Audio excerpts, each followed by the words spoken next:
Bienvenue dans cette deuxième masterclass. Donc, le thème de cette masterclass de ce soir qui est animé par Jean, c'est publier des posts percutants sur un blog, sur LinkedIn ou sur une newsletter. Donc, comme vous le savez, on a 4 masterclass organisées durant ce mois de juin. On en a fait une la semaine dernière. Donc, la semaine dernière, cette masterclass était dédiée à des généralités concernant notre visibilité sur le web et sur les réseaux sociaux. Donc, on a parlé essentiellement du marketing de contenu. Vous avez pu poser un certain nombre de questions et on a pu dégrossir le sujet pour aujourd'hui et lors des 2 prochaines masterclass, pouvoir approfondir ce sujet. Donc aujourd'hui, l'idée, c'est de faire un focus particulier sur tout ce qui est contenu écrit. Donc contenu écrit, ce sont les articles, hein, les posts. Donc l'idée, c'est qu'ils soient le plus impactant possible sur votre blog, sur LinkedIn aussi, hein, puisque Jean va en parler. Sur LinkedIn, ce sont les contenus écrits, hein, qui sont le plus plébiscités et les newsletters également. Ensuite, lors des prochaines séances, donc les 2 prochaines masterclass, on va parler des short content sous forme vidéo, donc avec des formats que vous connaissez tous, hein, TikTok, Instagram et les shorts sur YouTube. Et lors de la dernière masterclass, on va parler des vidéos encore, mais à ce moment-là sur les formats longs, c'est-à-dire les vidéos qui permettent de montrer votre expertise. Donc je vais laisser la main à Jean-Baptiste. Je passe donc sur la présentation, hein, de l'association que vous commencez à connaître, tous autour de la table ou du moins, tous, dans cette visio de ce soir. Vous connaissez, hein, Shifumi, donc association loi 1901. Vous connaissez les acteurs de Shifumi, donc trêve de bavardage, je te laisse la parole, Jean-Baptiste.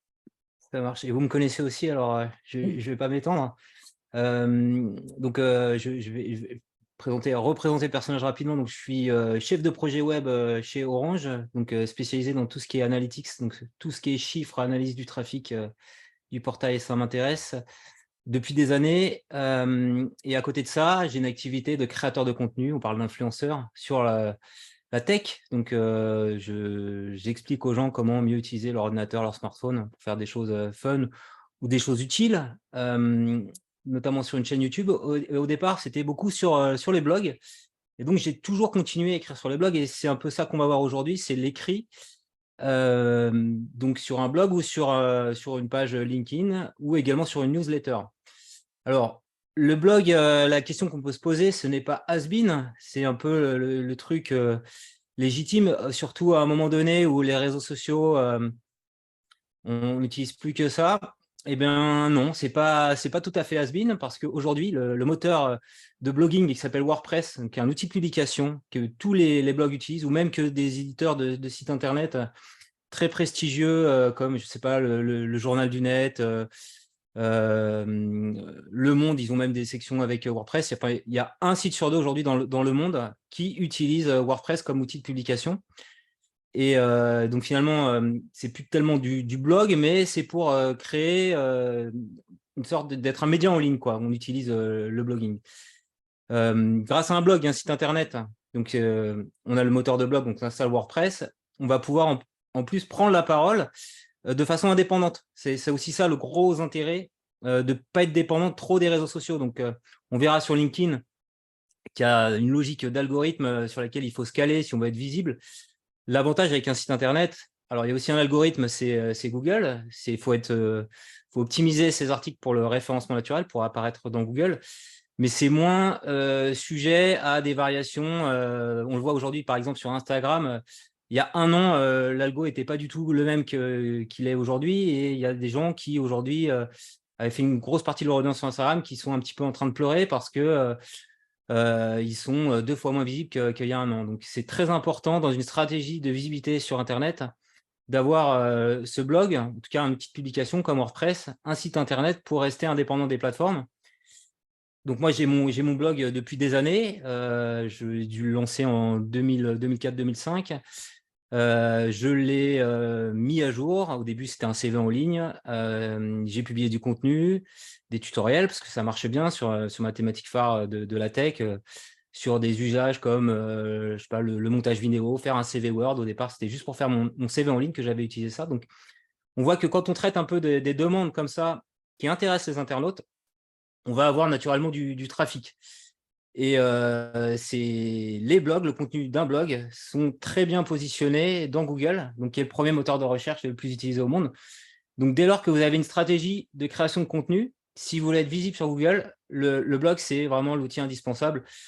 Donc, je dis le blog, mais l'outil WordPress, quoi, avoir un outil de publication qui vous permet au jour le jour, comme sur le site Shifumi. Alors, je ne sais pas quel est le CMS que vous utilisez. Je ne sais pas, c'est du Drupal, on va demander à l'expert, c'est du WordPress aussi. C'est votre plateforme Homemade?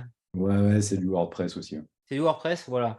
Donc, vous voyez, tout l'intérêt, parce que ce qui est très important, c'est une fois qu'on a un site Internet, souvent l'erreur, on est visible, on a une page un peu vitrine, mais si on ne met pas à jour de contenu, finalement, il n'y a aucune raison, on verra, je vous détaillerai mes stats, il n'y a aucune raison de venir sur votre site si vous ne le mettez pas à jour, si vous n'avez pas de nouveaux contenus à prévoir pour vos utilisateurs. Alors, WordPress, donc j'y viens, je vais vous montrer un peu comment ça fonctionne. On va être un peu plus opérationnel que la dernière fois. La dernière fois, c'était très théorique. Là, on va essayer de regarder un petit peu comment ça fonctionne. Donc, WordPress, outil de publication, je vais aller me mettre sur mon navigateur. Hop, j'ai préparé ça là. On va essayer de ne pas faire de bêtises. Donc, mon site internet, il est là. Il affiche des derniers articles. Alors, moi, ce que je fais souvent, c'est je vais traiter de vidéos sur ma chaîne YouTube et je vais en faire un petit résumé au format article. Parce que j'ai vu que la vidéo avait plu et je me dis, potentiellement, ça me permet de me positionner sur des recherches qui sont faites depuis Google, en plus des recherches qui sont faites sur YouTube. Alors, celui-là, par exemple, Photoshop Beta, c'est le nouveau Photoshop, c'est très tendance aujourd'hui. Ça fait quoi? Ça fait 10 jours qu'on en parle. Ça permet de faire des petits effets fun. Par exemple, là, j'étais sur la plage de Cannes, j'ai pu, avec simplement l'outil, me mettre un costard, avoir un tapis rouge, etc., être comme une vedette de Cannes. Donc, j'en parle. Voyez un petit peu la structure, je vous montre. Tout ça, on le fait avec WordPress. Alors, moi, je monétise avec de la publicité. C'est pas du tout un prérequis, c'est parce que moi, derrière ce que j'écris, j'ai envie de gagner un petit peu d'argent. Alors, d'ailleurs, là, je pense que la pub, elle doit être bloquée. Je ne sais pas pour quelle raison.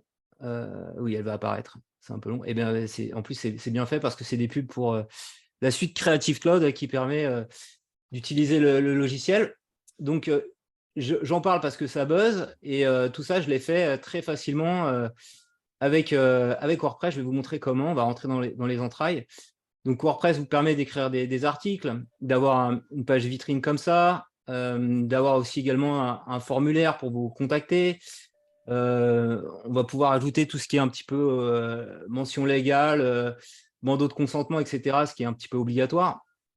Voilà, ça fait aussi un office de gestion de communauté parce qu'il y a des commentaires, les gens peuvent commenter, peuvent réagir, etc. Et voilà, alors je vais vous montrer l'interface, c'est très facile. En fait, faut juste au départ, il y a une petite installation, il faut avoir un hébergement, faut uploader en fait la version de wordpress.org dans votre hébergement via un client FTP. Alors ça, c'est la partie technique qui est peut-être un peu prise de tête, mais maintenant les hébergeurs proposent des solutions en un clic. Il suffit de cliquer sur un bouton et après vous avez ça. Donc vous vous connectez, vous avez une interface et vous pouvez aller voir ici tous vos articles, en créer de nouveaux. Alors ça mouline un peu. Je sais pas si c'est ma connexion. Ouais. Là on va voir le listing. Et alors, il y a des petits plugins qui permettent de savoir, par rapport aux articles, là notamment sur un aspect important, c'est le SEO, Search Engine Optimization, le référencement naturel, si j'ai un bon score. L'article, donc là, on peut aller le voir, celui que j'avais montré juste avant, je vais pouvoir le modifier. Donc, on est assez libre. C'est comme Word, en fait, derrière WordPress. Vous allez pouvoir écrire un titre, faire un sommaire. Alors, je ne sais pas si parmi les gens qui sont là, il y en a qui connaissaient WordPress, peut-être c'est l'occasion de sonder. Vous utilisez peut-être d'autres outils de publication. Vous avez un site internet, là, ceux qui sont présents? Oui, Oui. oui, sur WordPress. Ouais, d'accord. Donc, ce que je vous raconte, ça vous parle? Oui. Oui, un peu, oui. Ouais. Sur l'installation, vous avez fait comment? Alors, en un clic, quelqu'un a installé pour vous? Parce que c'est peut-être la partie un peu qui fait peur, ça, non? Bon, moi, je l'ai fait faire le site internet. D'accord.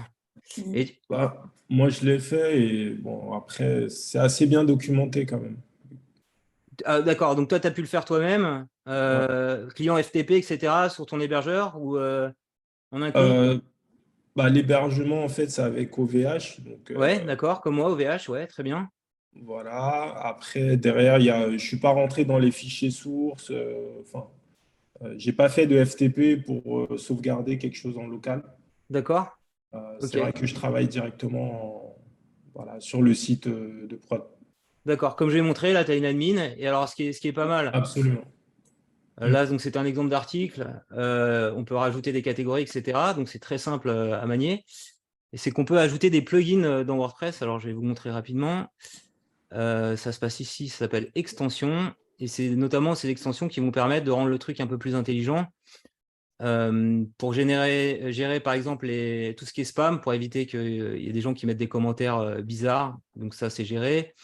Qu'est-ce que j'ai là? J'ai un module pour gérer les consentements, parce que ça, c'est obligatoire avec le RGPD. On peut rajouter des boutons de partage. Là, j'ai fait un truc pour que le site se transforme en application mobile.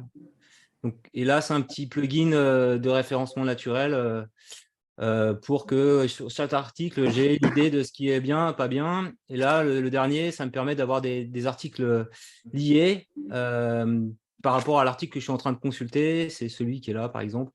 Là, j'ai parlé de Photoshop et le système, de façon intelligente, va proposer des choses en relation. Donc ça, c'est bien pour vos utilisateurs, c'est aussi bien pour les moteurs de recherche parce que ils vont donner plus de popularité à des liens qui sont, enfin des articles qui sont liés à ce que vous avez raconté. Alors le petit score qu'on voit là, c'est parce que je suis logué, mais les utilisateurs voient pas ça.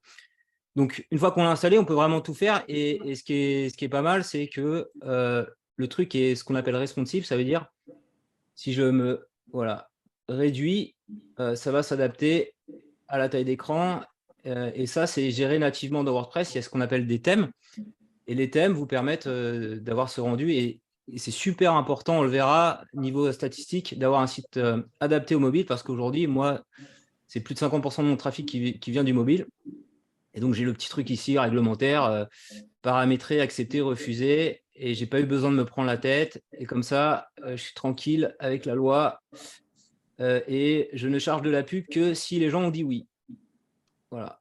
Alors ça, c'était une petite démo. Je vais revenir sur les slides. Hop, on va faire comme ça. Alors, un exemple, j'ai publié un article. Alors là, c'était un autre article, Whisper d'OpenAPI. Alors, c'est pareil, ça, c'est un truc qui est développé. Comme je suis dans le domaine de la tech, je parle pas mal d'outils en lien avec l'intelligence artificielle. Cet outil-là, par exemple, permet de transcrire de l'audio en texte. J'utilise beaucoup pour mes vidéos YouTube pour faire mes sous-titres. Donc, je me suis dit, ça vaudrait le coup d'en parler. Je n'ai pas fait une vidéo YouTube. Et là aussi, ça peut être intéressant parce que sur YouTube, ma communauté, elle est un peu trop généraliste et j'ai peur que ça ne marche pas. Donc, quand vous avez des sujets de fond, le format blog est vraiment adapté. Là, on va pas vous détruire parce que vous prenez le temps d'avoir un article en profondeur. Alors que si j'ai une communauté active sur YouTube et TikTok et je parle d'un sujet de fond un peu spécifique, ça peut être dangereux, ça peut être mal reçu par mon audience. Alors, ce que je vous montre, donc l'article existe. Donc, si je tape, j'espère que l'effet démo va marcher, Whisper OpenAPI, OpenAI, donc c'est l'éditeur de ChatGPT. Normalement, c'est l'effet démo. J'avais publié, alors c'est dur de rester premier tout le temps. Ah voilà, il arrive, je suis en page 2. Alors la page 2, c'est vraiment le truc à éviter. Donc il y a encore une semaine, il était en page 1 parce que personne ne va sur la page 2 de Google. Il y a même une blague. Si vous voulez cacher un cadavre, vous le mettez en page 2 de Google. Vous êtes sûr que personne ne le trouvera. Donc on va voir un petit peu comment faire pour améliorer ça. Et il y a notamment une notion dans l'algorithme de Google de fraîcheur. J'avais fait la démo il y a une semaine et il aurait été en tête, mais comme il y a d'autres articles qui ont été publiés depuis, c'est compliqué de rester. Mais on peut admettre que si cet article est lié par d'autres sites, il va progressivement remonter en page 1, ce qui se passe souvent dans pas mal de mes articles. Donc là, on voit que j'ai publié mon article, il est visible sur Google. Alors, j'ai mis quelques heures après, ce n'est pas toujours vrai. On a des moyens pour forcer l'indexation. Je vais vous montrer comment. Alors, c'est un petit outil de Google qui s'appelle Search Console. Je ne sais pas si je vous parle de Search Console, ça vous parle ou pas du tout? Oui. Ouais, Non, pas du tout. pas du tout. Alors, je vais vous le montrer. Là, c'est vraiment le b.a-ba. Alors, je vais mettre ça de côté. C'est un outil qui est là, search.google.com. On peut gérer comme ça plusieurs sites internet. Donc, j'ai mon site qui était là avant, qui était hébergé sur un URL en .info. Là, je suis en train de le migrer sur un URL en .fr. Et ça nous permet d'avoir un état de la visibilité dans Google de notre site en termes de trafic renvoyé. Là, je vois que j'ai eu à un moment donné beaucoup de trafic, 1000 visites par jour. Et je peux même aller étendre un peu plus loin la période. Si je mets, par exemple, 6 derniers mois, je vais voir que ça a même été plus fort que ça à un moment donné. J'avais 6000 visites par jour à un moment donné parce que c'était la folie ChatGPT. Et c'est là que je peux vous montrer ça. On voit les recherches là, qui me donnent du trafic. C'est d'ailleurs pour ça que j'ai commencé à en parler assez souvent parce que j'ai vu l'intérêt. D'ailleurs, l'intérêt est en train de baisser en ce moment. Pas seulement sur mon site, mais ça fait un petit moment qu'ils n'ont pas sorti de nouveautés. Et donc, ça permet de savoir les mots-clés sur lesquels vous êtes indexé. Alors, ce qui se passe parfois, c'est que vous publiez un article, il n'est pas tout de suite visible. Ce que vous pouvez faire dans cet outil-là, donc quand vous allez vous connecter à search.google.com, Search Console, vous allez simplement déclarer votre site internet. Alors, ça doit se passer, je pense, ici. Vous faites ajouter une propriété. Là, alors, on peut faire soit comme ça, soit comme ça. Là, on va pouvoir ajouter l'URL et après, il va juste demander d'ajouter une petite balise dans le code source de votre page. Et donc, ça se fait très facilement dans WordPress. Je ne vais pas faire la manip là. Donc, on va annuler. Mais admettons que mon article n'est pas tout de suite référencé. Ce que je peux faire dans cet outil, c'est aller demander une indexation. Alors, ça se passe ici. Et je le fais assez souvent. Donc là, je vais forcer une URL. Je vais dire, je vais ajouter cette URL. Et là c'est bon, elle est indexée. Mais on pourrait imaginer qu'elle n'est pas indexée. À ce moment-là, je fais demander une indexation. Et donc, ça donnera, si vous sentez que vous avez un bon article, il faut absolument, par rapport à l'actualité, qu'il soit référencé. Vous faites ça, demandez une indexation. Et quelques heures ou jours après, ça sera visible dans Google. Mais il ne faut pas trop forcer. Mais voilà. Donc, parfois, on est amené à faire ça. Voilà. Et donc, on verra après, en fonction des mots-clés et de la popularité des mots-clés que vous avez traités sur votre article, vous pourrez avoir plus ou moins de trafic. ChatGPT, à un moment donné, c'était vraiment une grosse requête. Si on était bien positionné, on pouvait drainer beaucoup de trafic. Donc, il faut voir tout ça dans une logique. Est-ce que je suis légitime, moi, par rapport à ma thématique, par rapport à votre activité, de parler de tel ou tel sujet? Moi, je parle d'informatique, donc je peux parler de ChatGPT. Je peux parler d'Adobe, qui est un outil informatique, Adobe Photoshop. Et il faut toujours le faire dans un souci, comme on a vu la dernière fois, d'être en accord avec ce que cherchent les gens à un moment donné, donc d'être un peu dans la tendance. Donc, pour apparaître sur Google, je vous ai montré l'outil pour soumettre son site. Une fois que c'est fait, il va revenir souvent. Il y a quand même quelques prérequis. Si votre site n'est pas adapté à une consultation sur mobile, comme on le voit ici, c'est-à-dire que sur un ordinateur, il va s'afficher en format un peu 16/9 et là, en mode portrait vertical sur mobile. Si ce n'est pas mis en place ça va être compliqué. Google va vous envoyer des warnings en disant que vous n'avez pas un site adapté pour mobile. Donc, pour arriver à faire ça, sur WordPress, c'est très simple. On prend un thème, ils sont tous responsives maintenant. Il y a quelques années, ce n'était pas le cas, mais normalement, ça devrait le faire. L'autre prérequis technique aussi, quand on va sur un site internet, et c'est bien mis en avant dans la documentation de Google, c'est que vos sites soient rapides à afficher. Donc, il y a des plugins gratuits. Je crois que c'est WP Super Cache que j'utilise pour faire en sorte que tous vos articles, alors c'est un peu technique ce que je raconte, soient stockés dans le cache de votre site et ne fassent pas des appels à une base de données. C'est-à-dire qu'on va les précharger. Comme ça, quand l'utilisateur va arriver, il apparaîtra tout de suite. Ça, c'est des bonnes pratiques. Donc, ce n'est pas très compliqué à installer le plugin. On l'active, après, on est tranquille. WP Super Cache. Aussi une bonne pratique, quand vous ajoutez des images, faites attention de ne pas ajouter des images de plus de 100 kilooctets. Pareil, parce que ça va faire une page qui va être lourde à charger. Si elle est lourde à charger, ça ne va pas être sympa pour vos utilisateurs qui ont des petites connexions. Et puis Google ne va pas apprécier. Et il y a aussi des techniques, des plugins donc qui permettent de faire en sorte que les images ne sont chargées que si vous naviguez dessus. C'est ce que j'ai fait notamment sur mon site. Si je vais sur un article, j'en sais rien, celui-là. Là, il y a celle-là qui est chargée. Et progressivement, les autres vont apparaître. Alors là, on ne le voit peut-être pas, mais ils ne les avaient pas complètement chargés, en fait. Et ce qui fait en sorte que quand on arrive directement sur la page, le rendu de la page est très rapide et simplement, il charge en tâche de fond à chaque fois qu'on scrolle dans la page. Et ce qu'on a vu là, c'est que votre site, en fait, personne ne le connaît au départ. Donc, il faut faire en sorte qu'on en parle. Alors, le plus simple, le plus basique, c'est de le soumettre, comme j'ai montré dans le site Search Console. Et pour faire en sorte que les gens en parlent, alors les vieilles méthodes, c'était d'ajouter le site sur un annuaire. En fait, il faut qu'il soit visible depuis le web. Ça, c'est super important parce que Google, il a un bot, un robot, qui va regarder un petit peu tous les liens qu'il trouve sur le web et il va les suivre. Et si votre site est pointé depuis un site qui est déjà fréquenté ou qui est déjà connu, vous allez assurer une meilleure indexation. C'est-à-dire il va plus souvent aller regarder vos pages. Donc, c'est vraiment le petit prérequis. Soit vous mettez dans des annuaires thématiques en lien avec ce que vous faites. Alors, je ne sais pas, la dernière fois, on avait des gens spécialisés, je crois, dans des conseils pour louer des chambres d'hôtes. Donc, il y a certainement, ou site de formation, je ne sais pas. Ça, ce serait peut-être un truc bien pour Shifumi. Tous les membres, il faudrait leur mettre un petit lien. Comme Shifumi est connu, d'avoir une section, les membres de Shifumi, leur site internet. Et vous, ça vous aiderait à mettre en visibilité votre site. Ça pourrait être une petite offre sympa et ça aiderait à booster votre référencement. Alors, ouais, donc je voulais montrer. Alors ça, c'est un outil stat que j'utilise. C'est très compliqué maintenant.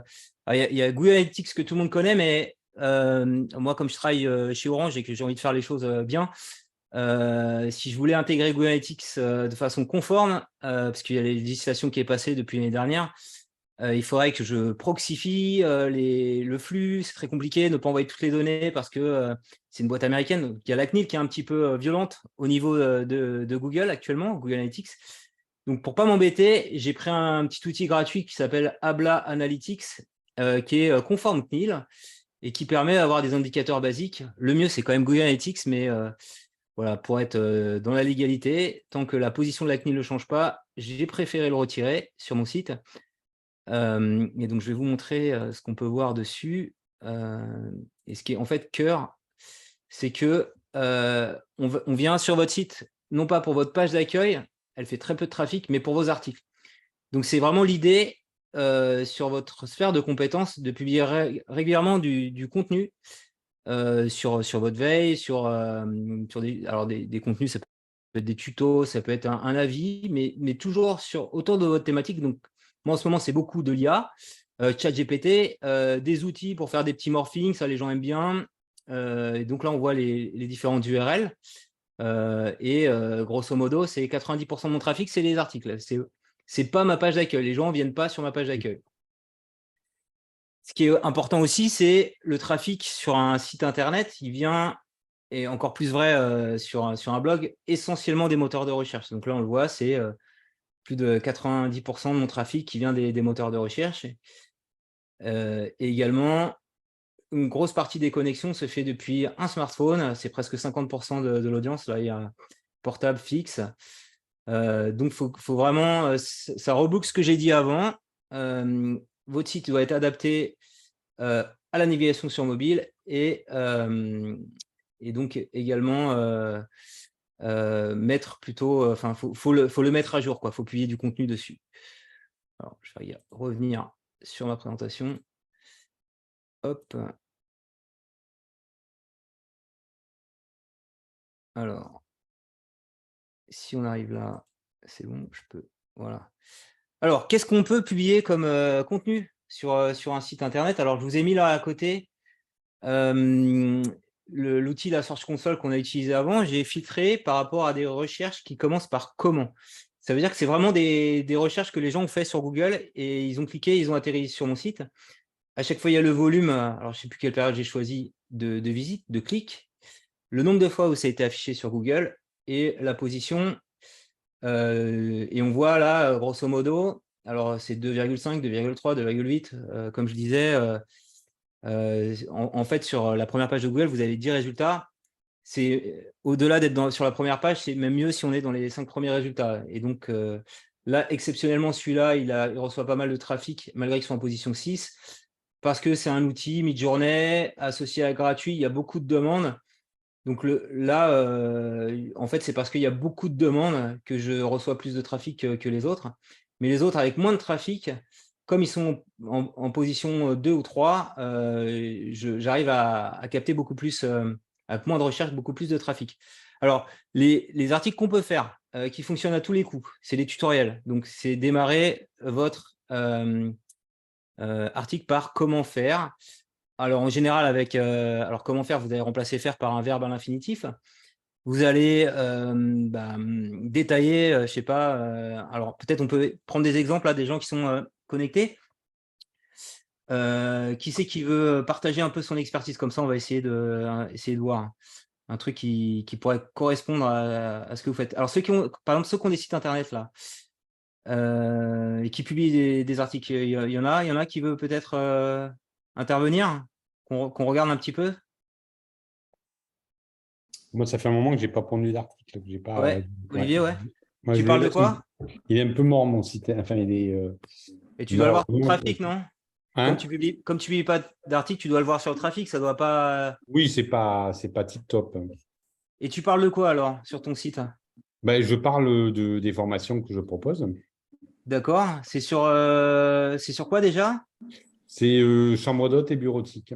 Voilà, ok. Chambre d'hôte et bureautique. Tu as l'adresse, tu veux qu'on regarde vite fait? Ça peut être intéressant. Oui, si tu veux, si ça ne gêne pas. Alors, c'est zéphyr-du6 formation.com. Alors, Zéphyr, hop, comme ça. Formation avec un S ou pas? Non, au singulier. Singulier.com. Ok. Alors, ok. Des formations sur la convenance sur mesure. Alors, c'est bien là sur la page, tu mets un petit peu les avis, etc. pour faire de la réassurance. La tête et formation, d'accord. En bureautique et informatique et chambre d'hôte, d'accord, ok. D'accord. Donc ça, c'est les gens qui ont des chambres d'hôtes que tu peux accompagner pour mettre en valeur leurs biens. Oui, ou qui veulent créer ce genre d'activité et qui ont besoin d'être accompagnés avant de se lancer pour éviter de faire n'importe quoi. D'accord. Et là, formation bureautique, d'accord. Et alors, toi, ta section, c'est un WordPress aussi, j'imagine, non? Oui, Ta section article, alors elle est où? C'est ça? C'est actualité? oui. Et alors, par contre, tu n'as pas les derniers articles? Comment on fait pour les retrouver? À mon avis, il faudrait que j'aille dans. Hop. Alors, voilà, la bonne pratique, je donne des conseils en même temps. C'est comme j'ai fait sur mon site internet, comme les articles sont importants et la page d'accueil, c'est l'élément en fait qui est le plus qui a le plus haut score, on va dire, pour Google, c'est de mettre ces derniers articles, comme je le fais là, visibles. Oui. Donc, ça, c'est très facile dans WordPress. Tu peux modifier ta page d'accueil et dire, je peux vous montrer hein, rapidos. Je crois que c'est la page. Il y a une page d'accueil et on peut un peu définir comment on va la structurer. Donc là, tu aurais tout intérêt. Elle est là, ma page d'accueil. Si je fais modifier, tu vas voir comment je l'ai faite. Tu pourrais faire ça aussi. J'ai dû mettre... Alors, c'est un peu long. Voilà. J'ai mis ma bio et c'est très important comme tu l'as fait, qui tu es, qu'est-ce que tu proposes. C'est bien, tu as tes 2 formations phares qui sont mises en avant. Bah, moi, j'ai envie de pousser mon livre, donc j'ai mis mon livre. Alors, je ne sais pas pourquoi là, c'est un peu pété. Mais après, grosso modo, ici, voilà, j'ai possibilité de régler ce que je veux afficher. C'est assez simple, la largeur de chaque image. Qu'est-ce que je peux gérer? Là, j'ai dit que je voulais 11 mots maximum dans les extraits, un extrait d'article par l'article au complet. Et j'ai mis que je voulais 3 colonnes et 21 éléments. Donc, je sais pas, j'ai mis finalement les 21 derniers articles. C'est un choix un peu arbitraire, mais ça leur permet de donner du poids. Et ça, c'est super important. C'est les articles, il faut vraiment les mettre en visibilité. On reprenait l'exemple, là, vous les voyez à chaque fois, le tutoriel, comment gagner de l'argent avec ChatGPT, parce que les gens, ça les intéresse. Comment créer un site web gratuit grâce à ChatGPT. Donc, j'ai vraiment exploité le filon à mort. Donc, on peut imaginer sur du contenu bureautique ou chambre d'hôte. Alors, ce qui est quand même mieux sur un site internet, c'est d'être thématisé. Tu aurais intérêt à avoir un site dédié à la bureautique et un site dédié aux chambres d'hôtes. Parce que mélanger les deux, ça peut être un peu perturbant pour le moteur de recherche. Il ne va pas comprendre. Parce que le moteur de recherche, il thématise en fait ton site. Donc, tu aurais intérêt à dissocier les deux si vraiment tu voulais bien faire. Et là, c'est vraiment le truc de puriste. Mais déjà, si tu publies des articles, c'est bien, les mettre en avant. Et donc là, ouais, on ne peut pas voir précisément. Alors, ce que je peux faire là, simplement, c'est une petite instruction pour savoir ce que Google connaît de toi. Si tu fais site de points, le nom du site internet, tu vas avoir toutes les pages qui ont été indexées par Google. Donc, tu as 46 pages. Donc là, on voit Zephyr Conseil Formation. Alors, autorisé. Le tourisme. Ah, ça, c'était peut-être un article, tourisme et Zephyr Conseil. Le tourisme thématique complexe, non, je ne sais pas, ça, c'est peut-être un article, on va aller voir. Je vais aller voir. Alors, non, ça, c'est la catégorie tourisme. L'article, il est là, mais a priori, on sort. Tu as pointé vers un. C'est pas ton article. OK. Non, des fois, je relayais des articles extérieurs. Là, tu as la page formation création de chambre d'hôte. OK. Après, des PDF ou des Word, ouais. Alors, ça, c'est pas vraiment des choses qui vont bien se positionner. Tout ce qui est documents comme ça, il faut vraiment des articles. Alors, donc, petit axe d'amélioration. En fait, ton site, il est assez statique. Il faudrait que pour chacune de tes offres, que tu publies régulièrement des articles. Alors, je prends celle-là, par exemple, formation chambre d'hôte. Là c'est vraiment la page que tu as envie de vendre. Mais si tu veux les amener à ça, en fait, les gens ne vont pas arriver dessus tout de suite. Ce qu'il faudrait, c'est, je ne sais pas si on prend la thématique de chambre d'hôte. Alors, on peut faire comme la dernière fois, CD de la complétion de Google, chambre d'hôte. Je fais comment se lancer, comment déclarer. Alors voilà, c'est ça. La partie fiscalité, moi je le traite dans mes contenus sur YouTube parce qu'il y a plein de petits créateurs qui ne font pas les choses bien. Ça, c'est, à mon avis, c'est hyper puissant, tu vois. C'est des trucs que tu pourrais faire. Donc, l'idée, c'est de donner un peu gratuitement des bons conseils. Tu donnes pas tout, mais au moins, comme c'est riche, complet, Google va te le mettre en avant. Et derrière, à la fin, tu fais un petit appel à l'action vers ta formation, tu vois, pour vraiment que ce trafic gratuit, tu arrives à transformer en vente.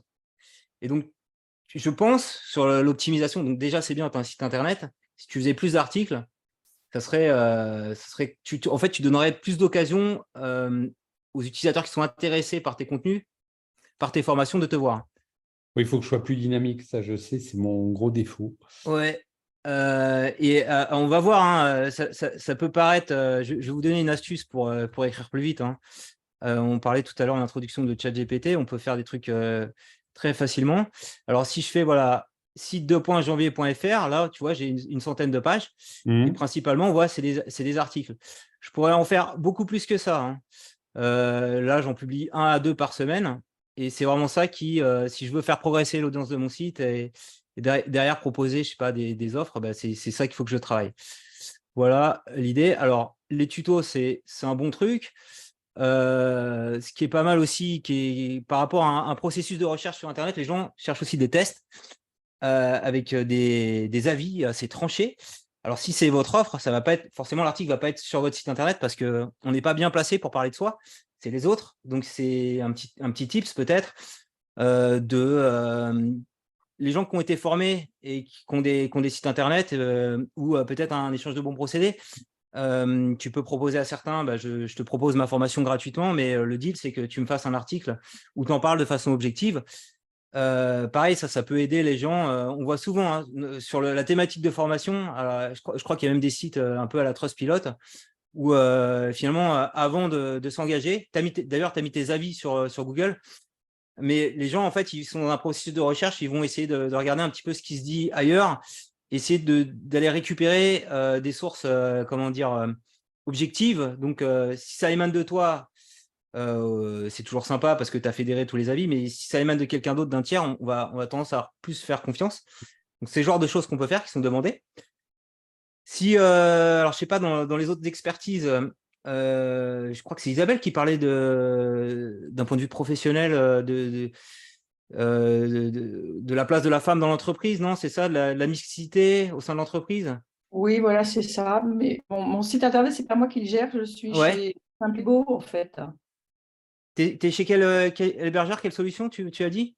Simpligo, en fait, c'est une location. Je loue les services d'une plateforme qui gère mon site internet. Avant, j'avais un D'accord, WordPress et j'ai basculé chez Simpligo.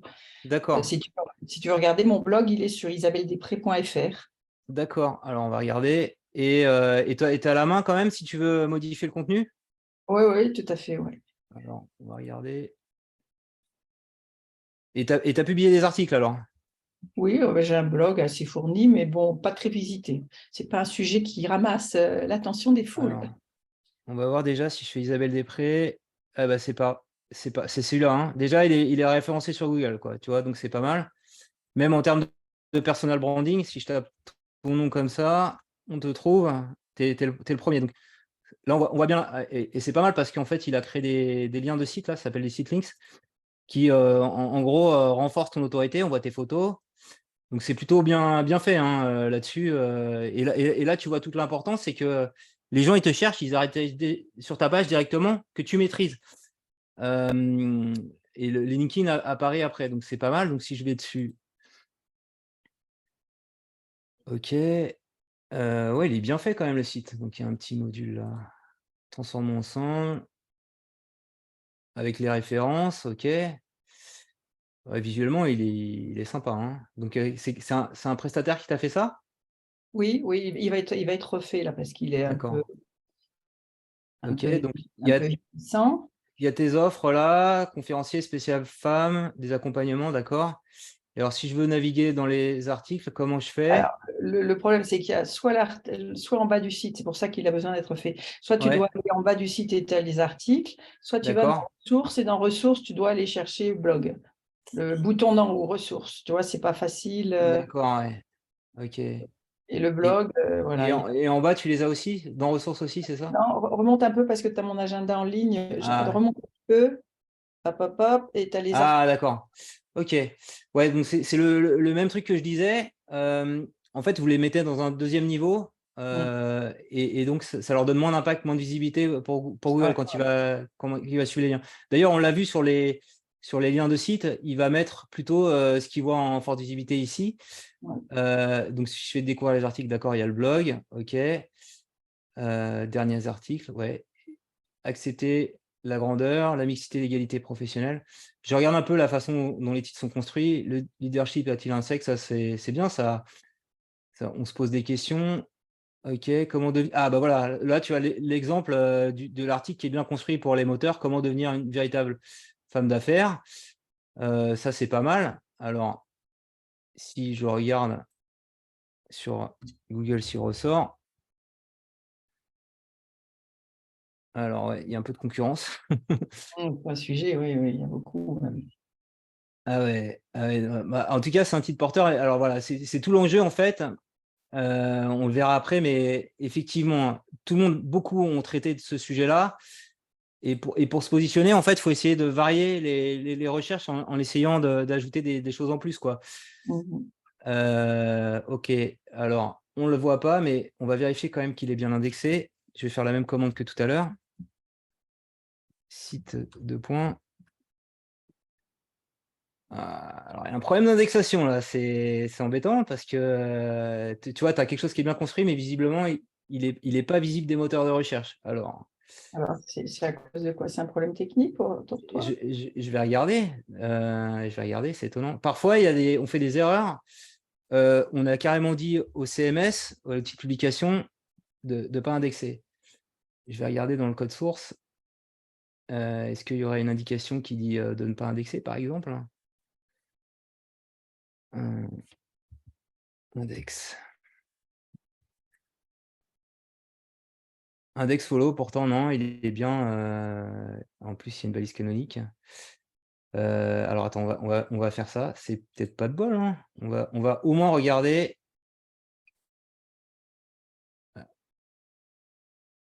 Celui-là, ouais, 24 avril. Si tu as des articles de blog qui sont... ok, donc là, il a mis les grandes catégories. 300 résultats, donc c'est bien, il y a du contenu.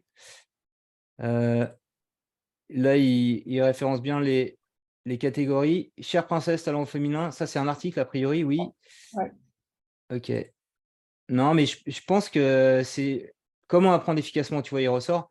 Alors, donc ça reste très générique, mais au niveau de ce que l'optimisation pour le référencement naturel, c'est bien parce que tu as le titre qui apparaît en premier et après le nom après. D'ailleurs, terminologie blog, ça peut s'effacer, ça n'a pas grand intérêt de le mettre. Ok. Non, mais alors, je pense que, tu vois, petite optimisation, si tu remettais les derniers articles en haut sur ta page d'accueil, qui est la plus fréquentée, qui est la plus indexée, ça leur donnerait plus de chances d'être visible. Et si on reprend cet article-là, ou d'autres, si tu te rends compte qu'ils ne sont pas indexés en faisant la petite commande là que j'ai fait, site de points, ce que tu peux faire, c'est de retourner dans l'outil qu'on a vu tout à l'heure, Search Console, et le soumettre. Et à ce moment-là, ils seront visibles dans Google. Donc là, il y avait un petit problème, ouais. Je pense qu'ils ne sont pas assez hauts dans l'arborescence, mais construction, c'est plutôt pas mal. Ok. Alors, donc les articles d'indice, comme tu peux le faire, c'est très bien. Des articles de fond, faut apporter sa touche. Ce qui fera la différence, c'est si derrière, des gens vont les partager après vos articles, donc sur les réseaux sociaux ou voir sur des forums parfois. Les forums, il y en a qui se posent des questions.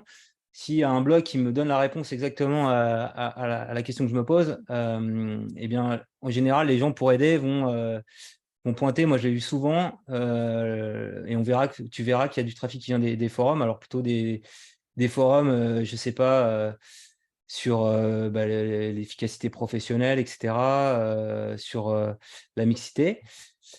Autre truc intéressant, là, vous voyez toutes les requêtes qui me génèrent du trafic. L'aspect bon plan, c'est super important parce que ce que les gens cherchent en général, c'est payer le moins cher possible. Si c'est une prestation gratuite, si quelque chose est payant. Et là, on voit que stratégiquement, le fait d'avoir gratuit sur la recherche, ça m'aide. Alors, on va prendre la requête, par exemple, comment avoir Midjourney gratuit. Alors, Midjourney, c'est un outil qui permet de transformer une photo avec... c'est d'IA générative. On peut indiquer à Midjourney exactement ce qu'on veut et c'est assez bien fait parce qu'ils ont des filtres qui permettent de faire quelque chose d'assez réaliste par rapport aux autres outils d'IA générative.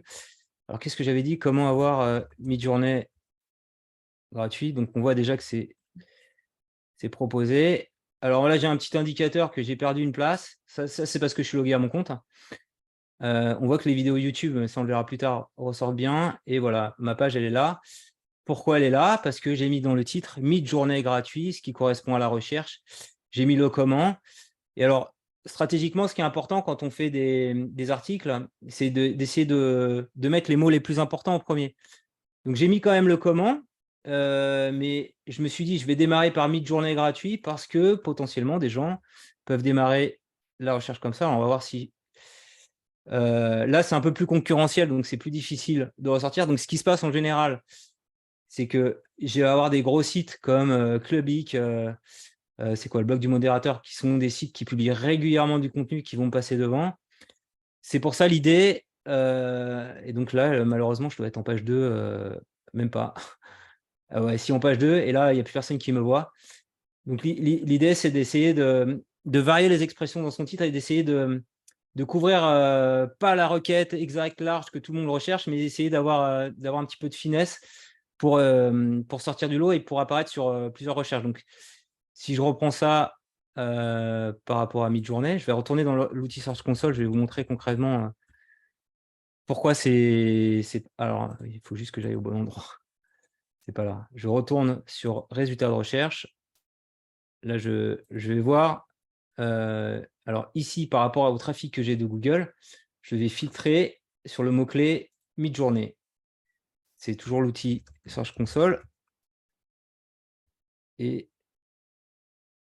ce qu'on va voir, en fait, donc il y a eu pareil une période où ça a buzzé parce qu'ils ont sorti, je crois, une version 5 qui était encore plus réaliste que la version 4. On voit toutes les recherches qui drainent du trafic. Alors, je peux rajouter la position là dans le tableau. Voilà. Et en fait, ce qu'on peut voir, c'est que les expressions peuvent vraiment varier. Et alors, si je me concentre juste sur une page, par exemple, on va reprendre la page Midjourney gratuit. Je vais voir, en fait, et je me remets maintenant sur les requêtes, et je vais effacer mon filtre, donc j'ai plus besoin là sur la requête, que pour arriver à cette page, il y a eu beaucoup de recherches. Il y en a eu plus de 1000. Alors on va peut-être en afficher, je sais pas, 250. Et là, on voit la diversité des recherches. Alors c'est quand même très orienté, comment utiliser Midjourney gratuitement. Mais on voit que finalement, si par exemple j'avais parlé de deepfake dans mon article, si j'avais parlé d'intelligence artificielle, j'enrichis sémantiquement mon article et je donne plus de chances à cet article d'être positionné. Donc, il faut avoir vraiment en tête, quand on écrit un article, d'essayer de varier les expressions dans le corps de l'article pour lui donner plus de chances d'apparaître. Voilà. Donc, pour reprendre ton sujet, Isabelle, moi, je pense que c'est un petit souci de visibilité qu'il faut mettre en page d'accueil, les derniers articles, et étendre un peu, à avoir quelque chose de moins générique. Alors, si je reprends, je vais retourner là, Adobe Firefly, par exemple, un dernier article que j'ai écrit, si j'avais juste mis, je sais pas, Adobe Firefly gratuit, j'en sais rien, c'était pauvre. Là, j'ai rajouté des mots, en fait, qui permettent de ressortir sur plus d'expressions. La difficulté, là par exemple, j'ai parlé de trucage photo. On peut se dire sur un trucage photo, c'est super difficile, il faut avoir des compétences avec cet outil, c'est très simple. Donc je me suis positionné aussi sur une recherche, créer un trucage photo facilement. Donc je me donne des chances d'apparaître sur Adobe Firefly, créer un trucage photo facilement. Et dans le corps de l'article, je fais voilà, toute une démonstration où j'explique ce qu'est l'outil, comment s'en servir, etc. Assez illustré. Donc, je donne plein de contenus finalement qui vont aider l'article à être mis en avant par Google. Voilà. Donc, ça, c'est des petits tips quand vous rédigez. Mettez-vous à la place de votre lecteur, de ce qu'il va taper sur Google et anticipez les expressions de recherche qu'il va pouvoir faire. Et en général, on est assez flemmard sur Internet, verbe à l'infinitif, les mots au singulier, et on est aussi toujours à la recherche de bons plans, donc tout ce qui est gratuit, et voir de choses qui sont simples à faire. Donc tout ce qui peut être dans la logique de vulgariser, d'aider, de me faire gagner du temps, ça va bien fonctionner. Alors, pour trouver un peu ces recherches-là, on avait vu la dernière fois qu'on pouvait regarder les outils Google Trends. Ça permet d'avoir la popularité. Il y a aussi d'autres outils qui vont m'aider en rajoutant une expression, donc en utilisant notamment la complétion de Google et d'essayer de trouver des recherches liées. Alors, il y en a un qui s'appelle Answer the Public, je vais vous montrer. Alors, peut-être on prend la thématique de quelqu'un d'autre. Qui c'est qui voudrait qu'on creuse un peu son domaine d'expertise? Moi, je veux bien. Ouais, tu parles de quoi alors? Je parle de test logiciel. Test logiciel, d'accord. Alors c'est Amadou qui parle. Ouais. Tu as un logiciel en particulier que tu voudrais qu'on creuse un peu? Qu'est-ce qu'on pourrait chercher sur ce logiciel? En fait, c'est une formation pour tester les logiciels en général. Ouais, Ça peut être un site web, ça peut être une application mobile. d'accord. Et c'est quoi? C'est faire des tests automatiques, c'est ça? C'est essentiellement des tests fonctionnels. D'accord, Euh, ok. Attendez, je vais vous envoyer peut-être le lien du site. Ouais, ok, Dans- je vais le récupérer dans le chat. Alors, c'est pas celui que je vous ai envoyé, hein. J'ai oublié un mot. Alors, est-ce que... Professional Software Testing. Alors, je me remets comme ça. Le chat, je l'ai où? Elle est là. C'est dans la discussion là. Ouais, dans Alors, la discussion. c'est le dernier là, c'est celui-là? C'est le dernier, ouais. Alors, on va aller voir. Comme ça, je m'imprègne du sujet.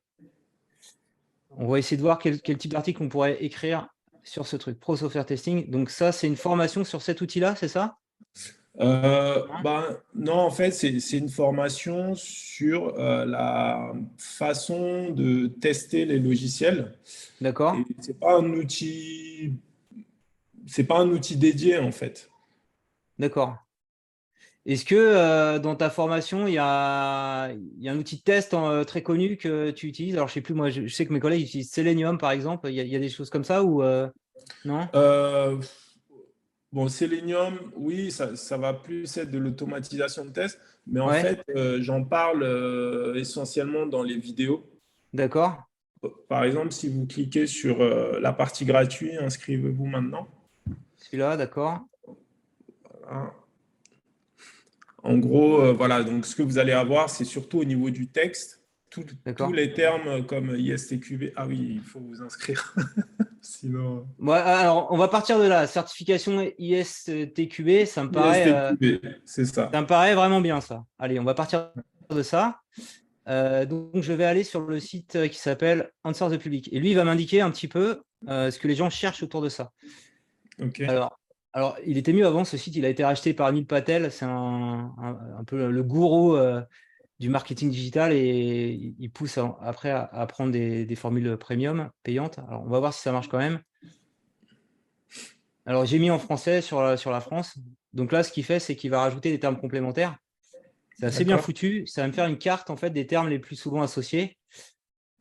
Alors, on va voir. 0 résultat. Si ça arrive quand même. Voilà, j'ai 427 résultats. Et là, en fait, il va rajouter par exemple l'expression quelle.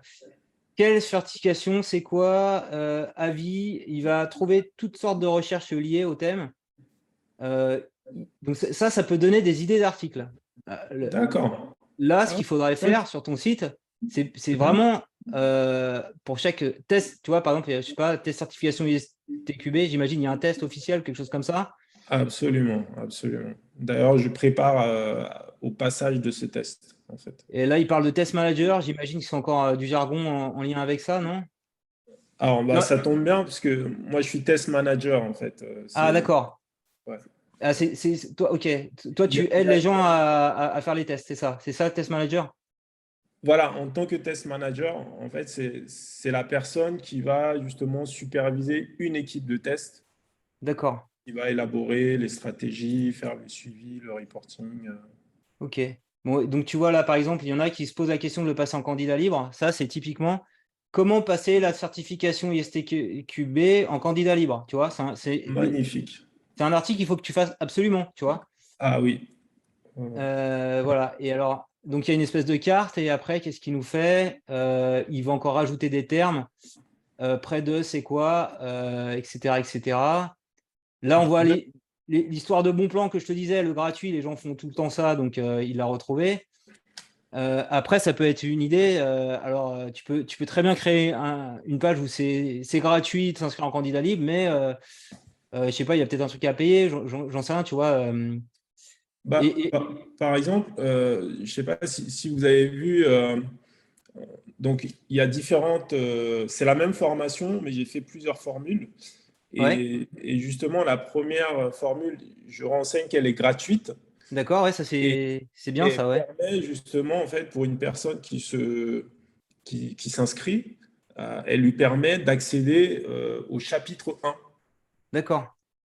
tout chapitre 1 gratuitement. Voilà, donc ça, c'est la bonne approche du contenu gratuit qui est indexable par les moteurs de recherche sur des recherches populaires. Et si derrière, effectivement, vous êtes là pour vendre quoi, vos services, il Ouais. faut pas tout donner. Il faut quand même en donner. Faut donner un peu. Alors, je sais pas, c'est 500 mots. Alors, plus on écrit de mots, Ouais. mieux c'est. Et donc, 500 mots, ouais, c'est pas mal pour avoir une petite visibilité. Parce que le problème, c'est que Google, pour ses utilisateurs, il veut proposer quand même des réponses qui apportent de la valeur aux utilisateurs. Et si derrière, il n'y a rien, c'est qu'un, ça vise juste à pousser l'information. Donc, il faut vraiment quand même offrir un peu, quoi. ce qui est le cas, hein. Et donc, je t'encourage vraiment à en faire plein. Et tu vois, Ouais. par exemple, là, il y en a certification SKB, CPF. Là aussi, c'est un truc à faire, quoi. Donc là, il te fait un récap. Alors, il y a cet outil-là. Il y en a un autre que m'avait donné une collègue qui s'appelle Answer Socrate, qui est lui gratuit. Alors, on va faire la même chose en français. Là, il n'y aura pas de restriction. On va voir. Alors, et donc là, il fait des recherches. Voilà, comment passer la certification, c'est ce que j'avais dit tout à l'heure. Super. Là, il a démarré. Et là, tu peux, tu vois, tu as 51 idées d'articles Ouais. que tu peux traiter. Le prix, c'est quoi, etc. Et on peut même faire un petit export CSV. Donc, voilà, c'est des outils qui aident en fait par rapport à une notion qui est dans votre thématique de prédilection à vous orienter. C'est comment je vais construire mon article où il y a de la demande. Et après, derrière, vous pouvez ensuite creuser, voir si vous avez hésité entre deux articles. Ouais. Voir ce qui est le plus populaire dans Google Trends. Là c'était un autre exemple de ChatGPT qui était populaire plus que TikTok. Alors, je crois que je l'ai mis par défaut là. Ouais, il est là.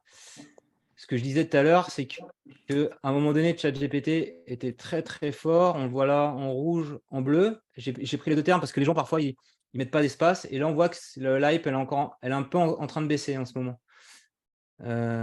Et donc, on peut très bien. Alors, on va repartir de zéro. Je sais pas, je vais faire IS comment déjà? TQB? C'est ça? Ah ben, c'est ISTQB. Ouais, c'est ça. C'est ça? Alors, est-ce qu'il y a de la demande sur ça? J'espère. Alors, je vais pas le comparer à ChatGPT, sinon ça va redresser. Ouais, ouais. Alors, ce qui sera, voilà, ben, on voit les recherches liées, certification STKB qui est assez fort. Là, il faut absolument en parler. Ouais. On voit qu'il y a CPF, formation. Ah bah, tu vois, donc là, mais j'imagine que ça doit être super chaud, non? Bah, T'es positionné sur formation UST-QB oui, voilà, c'est ça en fait. C'est l'avantage que je vais avoir, c'est que moi-même, je l'ai passé cette certification, D'accord. telle que j'enseigne. Après, il y a différents niveaux. Ok. Et donc, l'idée pour moi, c'est justement réussir à mettre en avant mon site pour pouvoir le référencer ensuite en tant que Calliope D'accord.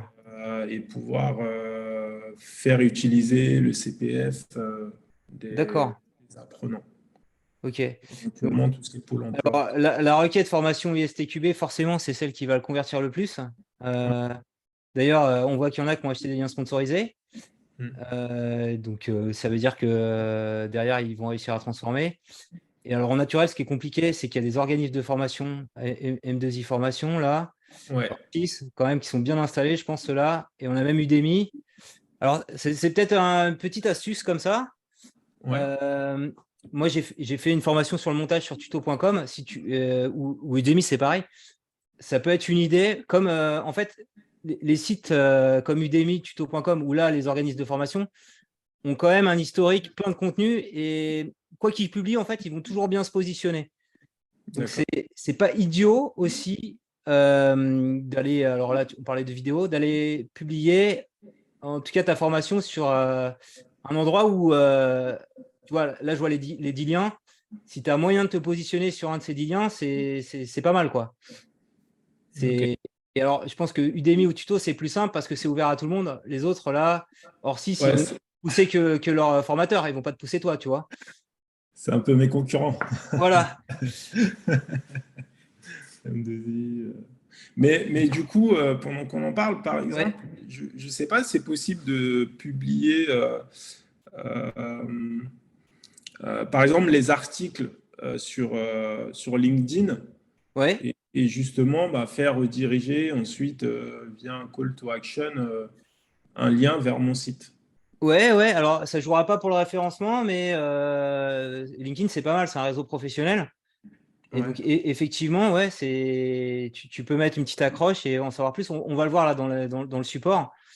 Et le lien, généralement, faut le mettre dans le premier commentaire. Si tu le mets directement dans l'article, ça va être pénalisé par l'algo parce que tu vas pas rester suffisamment longtemps à lire l'article. Donc, c'est bien de quand même, sur le réseau social LinkedIn, de mettre un peu de contenu. Ouais.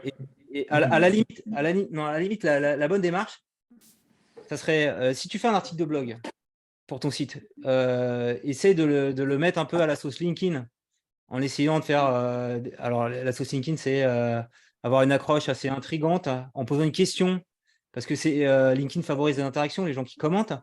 Et puis après, tu fais ton déroulé, où tu essaies de pousser ton idée, d'apporter quelque chose aux gens qui veulent se former USTQB. Mhm. Et ce que tu feras, c'est en premier commentaire, il vaut mieux mettre le lien de ta formation directement. Ça ne sert à rien de repousser vers un article, puisque tu l'as déjà mis, en fait. D'accord. Ouais. Voilà. Mais par contre, l'article que tu as mis sur LinkedIn, ça ne t'empêche pas de le publier sur ton blog. Ça te permettra d'être visible aussi sur Google. Alors, formaté différemment, parce que ce n'est pas le même style. Sur LinkedIn, on est un petit peu… comment dire, c'est très copyrighté, beaucoup d'espace, parce qu'il faut capter l'attention des gens. Sur un blog, on peut prendre le temps un peu plus de développer une idée, quoi. C'est moins… on est moins dans l'expérientiel. On est plus dans le côté pratique. OK. Ok, très bien. Alors voilà, bah, c'est bien, on a des cas concrets. Ce que je constate en tout cas, c'est que vous êtes quand même pas mal sur des sites internet. Donc on va voir ensemble là, les fondamentaux. J'en ai un petit peu parlé, je vais avancer très vite. Pour optimiser vos articles, donc l'idée c'est quand même faites du contenu, faites des articles en lien avec ce que les gens recherchent. Donc, donc quand vous avez trouvé votre idée d'article, là, par exemple, je ne sais plus, STQB, comment passer la formation en candidat libre, ça c'est un bon article. Ce qui va faire travailler, c'est le titre. Le titre, c'est ce qu'on appelle la balise title. Alors, sur mon outil de publication WordPress, c'est le premier truc que je mets en avant quand je suis en mode édition ici. Alors, on va revenir là. C'est ce qui apparaît ici. Photoshop Beta 24.6. Alors, il est assez frais ce truc-là. On va voir si je le cherche sur Google. Donc, bien sûr, il y a le site officiel. Alors, il y a ma vidéo sur YouTube. Alors, YouTube, c'est pas idiot aussi de publier du contenu, mais ça, on le verra à la quatrième session, pardon. Donc, forcément, être devant Adobe, c'est un peu compliqué parce que c'est le site officiel, mais j'apparais quand même, voilà, ici, après les vidéos, en troisième résultat. Pourquoi? Parce qu'en fait, la balise titre, donc le titre de l'article, c'est ce qui va apparaître en premier dans Google. Et souvent, ce que font les gens, ils regardent la recherche qu'ils ont tapée et ils essaient de voir si ça match avec ce qui est présenté ici dans le résultat. Donc là, je suis sur quelque chose de très spécifique. Je parle de Photoshop Beta 24.6. Alors pour vous, ça ne vous parle peut-être pas, mais c'est la seule version qui permet d'avoir un effet un peu magique qu'ils appellent chez Adobe Generative Fill, c'est-à-dire qu'on met un texte et on dit bah, dessine-moi par exemple, c'était l'exemple là, moi habillé en star du cinéma avec un costume, voilà, ce qui est ici. Donc les initiés le savent, et donc tout de suite j'ai trusté la position comme ça venait de sortir. Donc dès que vous flairez quelque chose, hein, un terme, il faut le mettre dans le titre, c'est le plus important, c'est ça qui va le plus le faire ressortir. Je reviens sur les petits conseils. Un lien avec la demande, donc on a vu les outils avant. Si personne cherche votre truc, ça ne sert à rien de publier un article. Contenu de qualité, alors c'est quoi un contenu de qualité? Comment Google analyse un contenu de qualité? Alors historiquement, c'était le PageRank, c'est l'algo des deux fondateurs de Google, Larry Page et Sergey Brin. Il y a tout un mémoire de recherche là-dessus où ils se sont rendus compte que finalement, face à la multiplicité d'articles sur Internet, pour essayer de favoriser les plus qualitatifs, il fallait regarder ceux qui étaient les plus liés entre eux, ceux qui avaient le plus de liens. Ils avaient pris un exemple dans leur mémoire de recherche. Quand on cherchait, je crois, président des États-Unis ou Bill Gates, ouais, c'était Bill Gates, je crois, l'exemple à l'époque. C'était pas le site officiel de la Maison-Blanche qui ressortait, mais un blog lambda qui en avait parlé. Et pourquoi c'était pas celui-là? Parce que simplement, ils avaient juste regardé le titre. Et donc, le titre, c'était Bill Gates. Et ils se sont rendus compte que si on regardait plutôt aussi tout le graphe de liens, tous les gens qui pointent vers l'article, les gens en général, ils pointent plutôt vers la Maison-Blanche, le site officiel de la Maison-Blanche, whitehouse.gov. Et donc, c'est pour ça que quand vous publiez un article, c'est bien de le partager pour que les gens en parlent. Et ça, Google va le voir. Alors, parfois, il y en a qui font des techniques un peu d'aller forcer les gens à faire ce qu'on appelle des backlinks. Il vaut mieux pas aller dans ce terrain-là. Mais ça, c'est vraiment quelque chose de très déterminant qui va pousser votre article. Si les gens en parlent, font des liens spontanément, ça va les aider. Et alors, Google analyse aussi, quand on clique sur un lien, le temps qu'on reste sur cet article. Ils analysent aussi le fait qu'on revienne en arrière. Si vous faites une recherche et que vous venez en arrière, ce n'est pas un bon signal pour Google. Ça, il peut le voir sur son navigateur Chrome, parce que Chrome, c'est le navigateur de Google. Et puis après, au-delà, il y a la qualité de votre texte également. Il est capable, grâce à des outils d'IA, de voir un petit peu la richesse sémantique des mots utilisés. Donc, c'est bien si on varie les expressions, si on n'utilise pas toujours les mêmes mots-clés. Voilà. Et il y a même des consignes chez Google. Ils ont des évaluateurs humains où on leur dit, quand vous regardez un site, regardez si l'expérience elle est satisfaisante, si la personne a une expertise. Donc, vous tous ici, vous êtes des experts, donc traitez vraiment de votre domaine de prédilection parce que vous allez forcément mieux en parler qu'un autre. Et de l'autorité et de la confiance aussi, plus en plus avec les fake news. Et donc, c'est ce qu'ils appellent, en gros, à leurs évaluateurs humains qui regardent un site pour les déclasser, ils appellent ça EAT. Voilà, E-A-A-T. Donc, il y a toute une doc en ligne, si vous voulez approfondir, de Google. C'est la doc officielle pour vous aider à faire ça. Et donc là, c'est un exemple d'article optimisé pour Google. L'internaute a tapé ChatGPT application Android. Pourquoi mon article ressort? Parce qu'il y a ChatGPT en début de titre, il y a application Android, ça correspond exactement à la recherche, c'est dans la balise titre. Alors, ce n'est pas uniquement ça, parce que moi, comme je commence à en parler souvent de ChatGPT, je me suis fait un petit peu autorité sur le sujet. Et ça me permet notamment, là dans l'exemple, d'être devant 01net, qui est quand même un gros site d'informatique, et d'être juste derrière des sites comme BFM TV, SFR.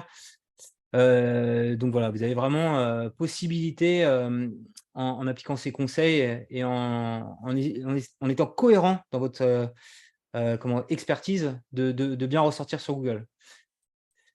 Alors, on peut voir, ah ouais, alors la structure d'un bon article de blog.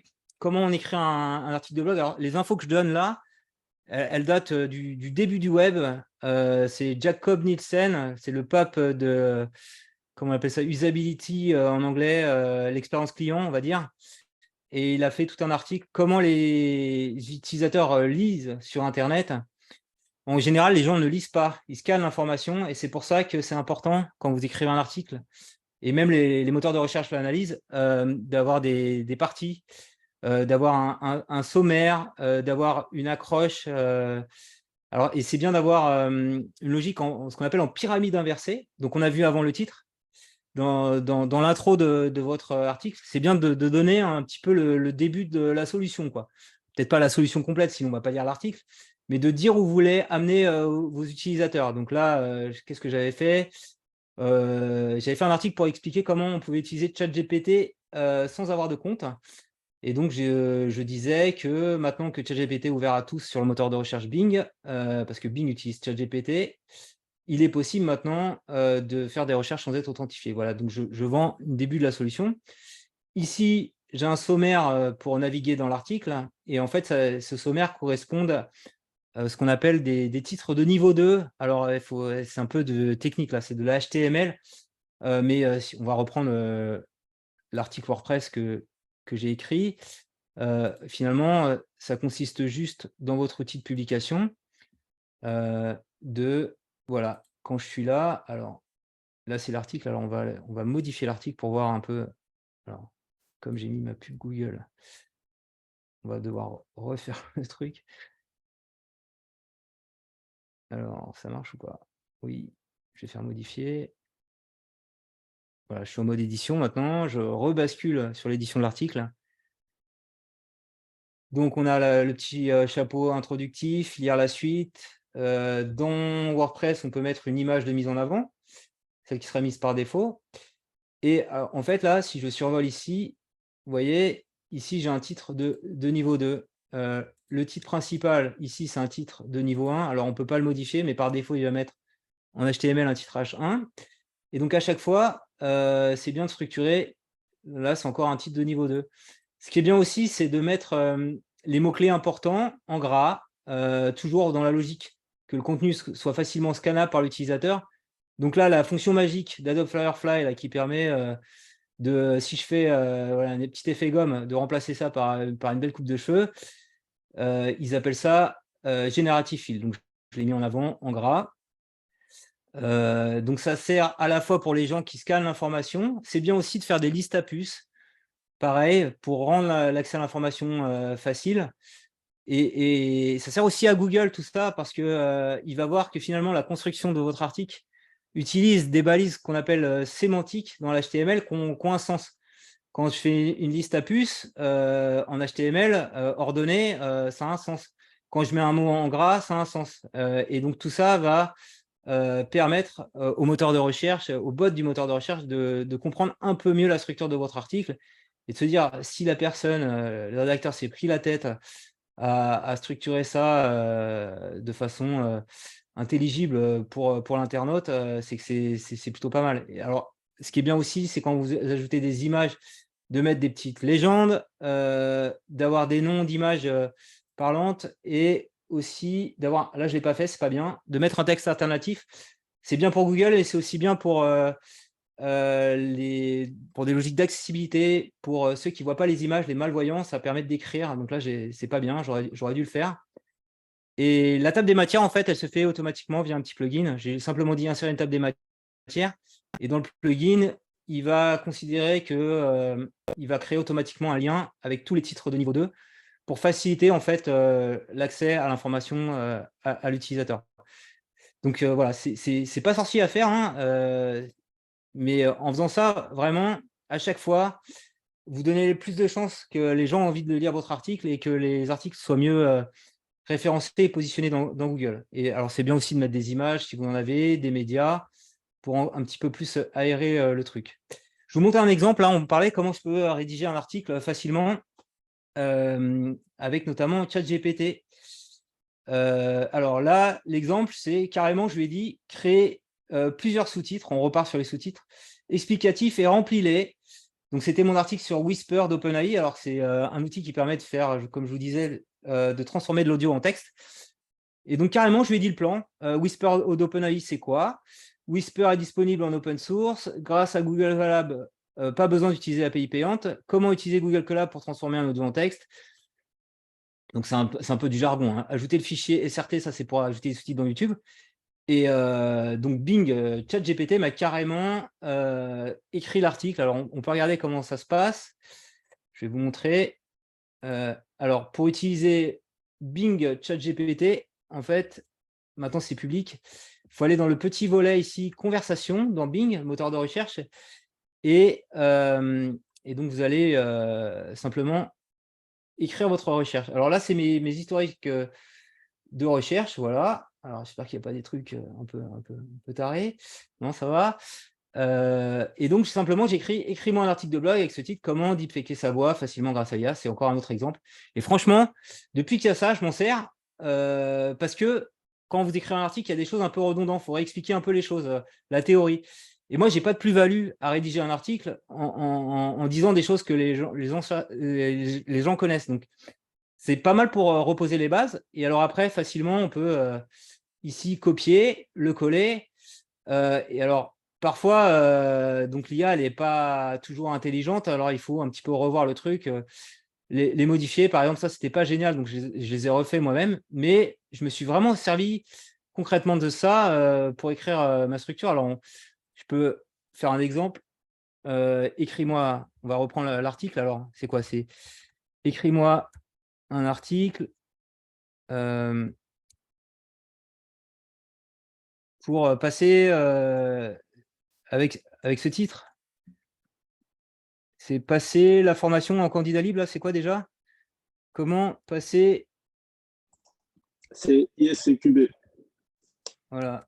Comment passer Comment c'est? l'IS-CQ. T comme Théodore. CQT, comme ça, c'est ça? Non, non. IS QT. de Sophie. Donc, Ouais. juste après le S, c'est un T. Ah, IS, pardon. IST, CQ, CQB. Non, on enlève le C. On Ouais, enlève le C. j'avoue, c'est pas. Et la IST. lettre B comme Bernard. Alors, à la fin, hein. C'est bon, là, À je la suis fin. bon? Comment Magnifique. passer C'est ça. en candidat libre? OK. Écris-moi un article. Alors, je vais essayer de ne pas faire de faute d'orthographe. Avec ce titre. OK. Et alors, C'est terminé, ça. je fais slash entrée et c'est sous-titres, on va dire. Et c'est sous-titres. Alors, là, c'est là où, quand même, il faut connaître son domaine, où toi, tu aurais plus d'expertise que moi. Tu pourrais dire, c'est quoi l'IS? Alors, TQB. Pourquoi le passer en candidat libre, tu vois, par exemple? Je vais faire simple, hein. Candidat libre. Et 3. Comment réussir l'examen? Voilà. Comment réussir l'examen? Et alors là, tu pourrais mettre en 4 la formation qu'il vous faut, j'en sais rien. Alors, c'est bien aussi dans les titres de niveau 2 de reprendre un peu le vocabulaire du titre. Donc, comment réussir l'examen de STQB. On va juste se limiter à ça, mais tu aurais pu. Alors, je vais le prendre comme ça si jamais ça bug. Donc, j'envoie ça, la requête. On va attendre un peu. Donc, il se base sur. Alors, je suis parti en mode créatif de ChatGPT, Bing. Bing, il y a mode créatif, précis, modéré. Créatif, c'est le mieux pour rédiger les articles. Et il se base sur GPT-4. Donc là, c'est la partie la plus élaborée. Alors, il y a l'effet démo, il n'y arrive pas. C'est pas de bol. Alors. Non, bah, c'est une super idée. Je vais laisser de mon côté. Ah, voilà, ça arrive. Voici un article de blog que j'ai écrit avec le titre. Okay. Tu vois rien. Donc, il te fait même le petit chapitre introductif. J'ai rien demandé. Tu vois. Et alors, il faut quand même vérifier, hein, parce que ChatGPT, c'est un outil. Il dit parfois des bêtises parce qu'il fait une analyse sémantique des documents qu'il trouve sur Internet. Ouais. Voilà. Et alors, il faut faire attention aussi parce que là, Bing, il va regarder sur Internet, il va sourcer les choses. Vérifiez quand même que vous n'êtes pas en train de, sans vous en rendre compte, de pomper l'article d'un autre. Dans les bonnes pratiques, c'est quand même bien de dire que ceci a été écrit, aidé par une IA, hein, pour être vraiment réglo. Mais en tout cas, voilà. On a vu, on avait juste un titre et des idées. Et moi, j'y connais absolument rien. Donc, je ne vais pas m'aventurer sur cet article. Mais toi qui t'y connais, tu vois un peu ce qui est juste, pas juste et ce qu'il faut affiner. Faut pas le cracher tel quel. Complètement. Complètement. Oui. Déjà, comment passer la certification? Enfin, il reste assez générique. Voilà. Des idées génériques, mais. Et alors, voilà. L'outil, en fait, on peut vraiment l'orienter comme on veut. Tu peux lui dire, explique ça à un enfant de 10 ans. Bon, ça ne va pas te concerner. Avec un ton, en utilisant le tutoiement, le vouvoiement. Voilà, c'est vraiment assez magique. Et l'avantage de faire ça, c'est que ça permet de différencier le contenu par rapport à un autre. Donc, d'avoir quelque chose de différent. Et ça t'aidera à mieux positionner. Donc, voilà, moi, je vous donne mes petits tuyaux, hein, ce que je fais. Mais vous avez bien compris, il y a quand même une expertise au départ, une maîtrise. C'est juste pour gagner du temps. En fait, moi, je m'en sers vraiment pour les choses un peu rébarbatives. Moi, je n'ai pas de plus-value à expliquer ce que c'est qu'un concept. Et par contre, si on est dans l'analyse, s'il y a un peu plus de réflexion, là, je vais plutôt l'écrire moi-même, quoi. On peut également créer des images. Là, c'est aussi problématique. Pour illustrer les articles, c'est bien d'avoir des images. Là, j'ai demandé de créer une image d'un savant fou qui transforme une cassette audio en livre papier avec une machine compliquée. Il me fait ça, et puis je peux après le rajouter comme image d'illustration sur mon blog. Je prends la meilleure. Et on peut même l'étendre avec l'outil dont je vous parlais avant, Adobe Photoshop Beta. Alors, par contre, il est payant pour avoir quelque chose peut-être plus inspiré que ça. Mais ouais, l'avantage, c'est que il n'y a pas besoin d'acheter des banques d'images. Donc, ça rend la production de contenu moins chère. Mais pareil, il vaut mieux citer que c'est une image générée par une IA générative. Voilà. Alors, je voulais vous dire qu'un blog, ça transforme. Alors, moi, mon business model sur mon blog, c'est de mettre de la publicité. Alors, je gagnais beaucoup plus d'argent dans le passé, donc ça fonctionnait quand même mieux avant, parce qu'il n'y avait pas les réseaux sociaux, il n'y avait pas YouTube. Je dois être complètement transparent avec vous. Dans mes démarrages dans le blogging, quand on était, je ne sais pas, en 2010, 2011, 2012, je faisais à peu près 4 000 € par mois avec la publicité. Là, j'en suis très loin maintenant. Je me fais 200 € par mois à peu près avec la pub. Donc, c'est tout ce qu'on voyait tout à l'heure. Donc, moi, je l'utilise comme ça. Vous êtes plutôt à essayer de vendre vos formations. Donc, l'idée, c'est au lieu de mettre des espaces publicitaires comme moi j'ai mis, vous mettez aux bons endroits vos formations. Et donc, pour mettre en avant vos formations, il faut finalement proposer du contenu gratuit, des articles qui vont intéresser vos utilisateurs potentiels. Donc, on peut faire comme ça, vendre. Et puis, aussi, moi, je fais de l'affiliation avec Amazon et pareil, tous les jours, je renvoie du trafic sur Amazon. Alors, ça génère un peu moins d'argent que la pub. Mais c'est juste pour vous dire que je pense à un blog, même par rapport à une chaîne YouTube, par rapport à un compte TikTok, tous ces réseaux sociaux, un blog de l'écrit, comme c'est visible dans Google, que ça correspond à des recherches, ça aura une capacité de transformer beaucoup plus forte si on est bien ciblé sur la recherche qui va bien qu'un contenu vidéo où c'est très difficile d'aller positionner un lien. Alors on dit j'ai mis un lien en descriptif en premier commentaire, mais vous allez avoir beaucoup de déperditions sur un article. Quand on le consulte, il est tout de suite cliquable. La pub, elle est tout de suite cliquable. Donc c'est vraiment un bon relais pour promouvoir vos contenus ou vos formations. Alors, on va parler un peu de LinkedIn. Je vais un petit peu accélérer. Alors, je ne sais pas si on peut déborder parce que c'est 1h30. Ça vous dérange ou pas si je déborde de 10 minutes? Si on finit à 20h10? Comment vous voyez la chose? Ou Pour j'accélère? ma part, ça me dérange Ça pas. va. Ça vous Non, va? c'est Ouais. parfait, on déborde, oui, oui. Ok, on déborde. Ouais, j'ai été très bavard sur le blogging. LinkedIn, c'est pas mal aussi, surtout dans une sphère professionnelle, pour aller drainer du trafic, affirmer votre expertise.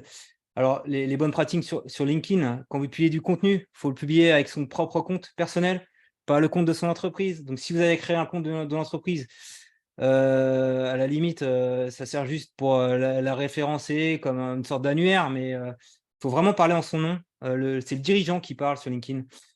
Il faut publier des contenus nativement, c'est-à-dire faire des posts LinkedIn. Limiter les liens externes, c'est ce que je disais tout à l'heure, hein. Parfois, vous pouvez ne pas en mettre parce que les gens vont rester sur la plateforme. Ils n'ont pas forcément envie de sortir. Et un post LinkedIn va être priorisé parce qu'on va le commenter, parce qu'on va rester longtemps dessus. Et s'il y a un lien externe, on va rester moins longtemps sur l'article. Ce qui est important aussi, c'est que vous appreniez quelque chose d'intéressant à vos lecteurs. Ce qu'on fait souvent dans LinkedIn, enfin, en tout cas moi dans mon environnement professionnel, c'est quand on a un petit record, on aime bien se mettre en avant, on est un petit peu dans l'autocongratulation.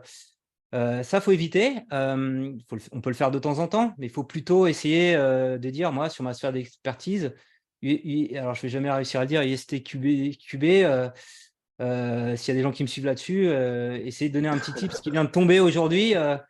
Mais je vais pas. Alors, on est là aussi pour vendre. Tu peux pousser ta formation, mais vraiment en dernier ressort. Mais l'article doit suffire à lui-même pour apporter un petit tip. Par exemple, savez-vous que vous pouviez le passer en candidat libre? Les gens qui ne savaient pas, ils sont hyper heureux de l'apprendre, quoi. Et c'est beaucoup moins cher. Et tiens, et comme tu as donné à la personne un bon conseil, il m'a rien demandé de payer, potentiellement il peut cliquer sur ton lien et aller sur la formation. Mais là, ça doit être vraiment mis en mineur. Voilà. Et c'est bien aussi d'avoir comme sur les réseaux sociaux, d'avoir un esprit curateur, dénicheur de bons plans. Donc de pas seulement parler de vous, de parler des autres. Alors pas parler du concurrent, bien sûr, mais de choses qui se font dans la profession, j'en sais rien, d'être un peu une veille, quoi, quelque part, sur votre domaine de prédilection. Comme ça incitera les gens à s'abonner à votre compte. Si vous êtes juste là de parler de vos offres, de vos produits, ça ne donne pas des raisons de s'abonner à votre compte. Alors, il faut donc effectivement créer un profil LinkedIn personnel. C'est mieux si on le met en créateur. Quand vous êtes en créateur, les gens peuvent s'abonner et vous n'êtes pas obligé de vous abonner en retour, ce qui vous permet de faire grandir votre compte plus vite et de ne pas forcément vous connecter avec tout le monde. Il y a des gens parfois qui viennent pour essayer de vous vendre un truc, vous pouvez comme ça les squeezer. D'avoir une bio un peu sympa qui présente qui vous êtes, alors un peu dans un ton fun. Donc moi, là, c'est plutôt mon profil. Alors, j'ai mixé un peu les deux, ce que je fais chez Orange pour mes collègues, et puis la dimension créateur de contenu. Je fais des vidéos sur YouTube, donc j'ai mis des choses un peu fun là-dessus. J'ai pas encore 100 000 abonnés, mais j'ai quand même quelques records perso. Qu'est-ce que j'ai dit? Ouais, j'ai eu un beau redressement fiscal. Donc voilà, juste pour traiter ça. Comme j'ai fait beaucoup d'argent, j'ai eu un redressement fiscal. Bon, voilà, c'est un peu marrant. Et donc, me donnez pas des conseils fiscaux. Voilà, comme ça permet d'exclure les gens. Là, je crois que j'ai mis ça à la fin en appel à l'action. Si vous avez besoin d'un conseil fiscal, mieux vaut aller sur impôt.gouv. Mais par contre, si vous avez besoin d'aide sur un projet web, vidéo ou de livre, je serais ravi de vous donner un coup de main. Voilà. Donc, faut pas hésiter à inviter les gens à vous contacter. C'est bien d'avoir son petit site internet quelque part. Donc là, moi, j'ai plutôt poussé mon livre. Voilà. Et alors, on peut regarder juste comment ça se présente sur LinkedIn, ça. Hop.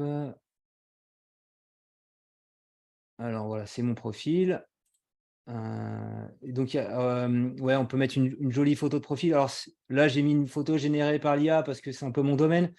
Mais si vous avez une belle photo de photographe, je crois que c'était chez Isabelle, tu as pas mal de beaux visuels.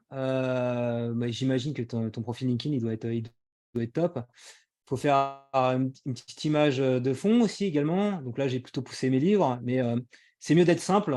Et en général, dans son image de fond, si je n'ai pas trop bien travaillé mon profil LinkedIn, peut-être juste d'avoir la promesse de ce que vous faites. Souvent, il y en a qui mettent une baseline. J'accompagne les professionnels à être plus efficaces dans leur travail, j'en sais rien, d'avoir quelque chose un petit peu vendeur sur ce que vous faites. Là, je me suis mis en mode créateur et là, on voit mes dernières publications. Et là, on voit ma bio. Et donc, voilà, la bio, en fait, ça vient compléter vos expériences professionnelles. Et en général, c'est ce que les gens regardent s'ils veulent se connecter à vous. Donc, c'est pas mal de le remplir. Alors, ensuite, une fois que vous avez la bio, il va falloir publier des posts, des publications sur LinkedIn. Alors, avant de publier des publications, il faut comprendre comment fonctionne l'algorithme de LinkedIn. Donc, on n'est plus du tout comme un moteur de recherche Google qui avait ses spécificités en termes de comment je construis un titre, comment je me cale à la demande. Google, c'est la recherche. Là, LinkedIn, c'est vous avez publié quelque chose et les gens vont le voir dans leur timeline. Donc, c'est comment, il faut se poser la question, comment les ingénieurs de LinkedIn réfléchissent pour que quand vous arrivez, vous, en tant qu'utilisateur, sur votre page LinkedIn, vous ayez des choses intéressantes à regarder. Donc, ils ont décrit leur algorithme, là, c'est une formule mathématique qui va analyser la probabilité qu'il y ait des actions. Alors, les actions virales, c'est quoi? C'est le nombre de fois où les gens vont aimer votre post, le commenter, le repartager. Ils vont aussi analyser le temps de lecture de votre post. Donc, plus il est élevé, mieux c'est. Donc, c'est-à-dire que, si je reprends l'exemple, si on met juste un lien et que les gens partent, le post ne sera jamais mis en avant. C'est aussi pour ça qu'on met les liens un petit peu bas dans la page. Donc, ce qu'on veut, c'est finalement les accrocher et les faire réagir. Et il y a aussi un autre indicateur. En général, sur LinkedIn, on ne met pas sur la publication, c'est pas l'article intégral qu'on montre, c'est plutôt les 2 premières phrases accrochent. Et donc, il faut faire super gaffe à ça, d'avoir la première ou les 2 premières phrases d'accroche un peu intrigantes, qui donnent envie de cliquer sur le petit bouton, je crois que c'est lire la suite. Et à ce moment-là, ils vont pouvoir analyser côté algo de LinkedIn que vous avez cliqué pour en savoir plus, que vous n'avez pas sauté le post.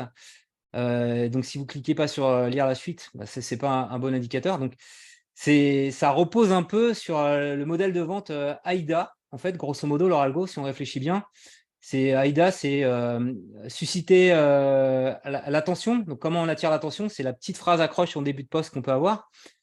donc sur un sujet intéressant. Alors, on peut compléter avec un petit visuel pour que ce soit impactant.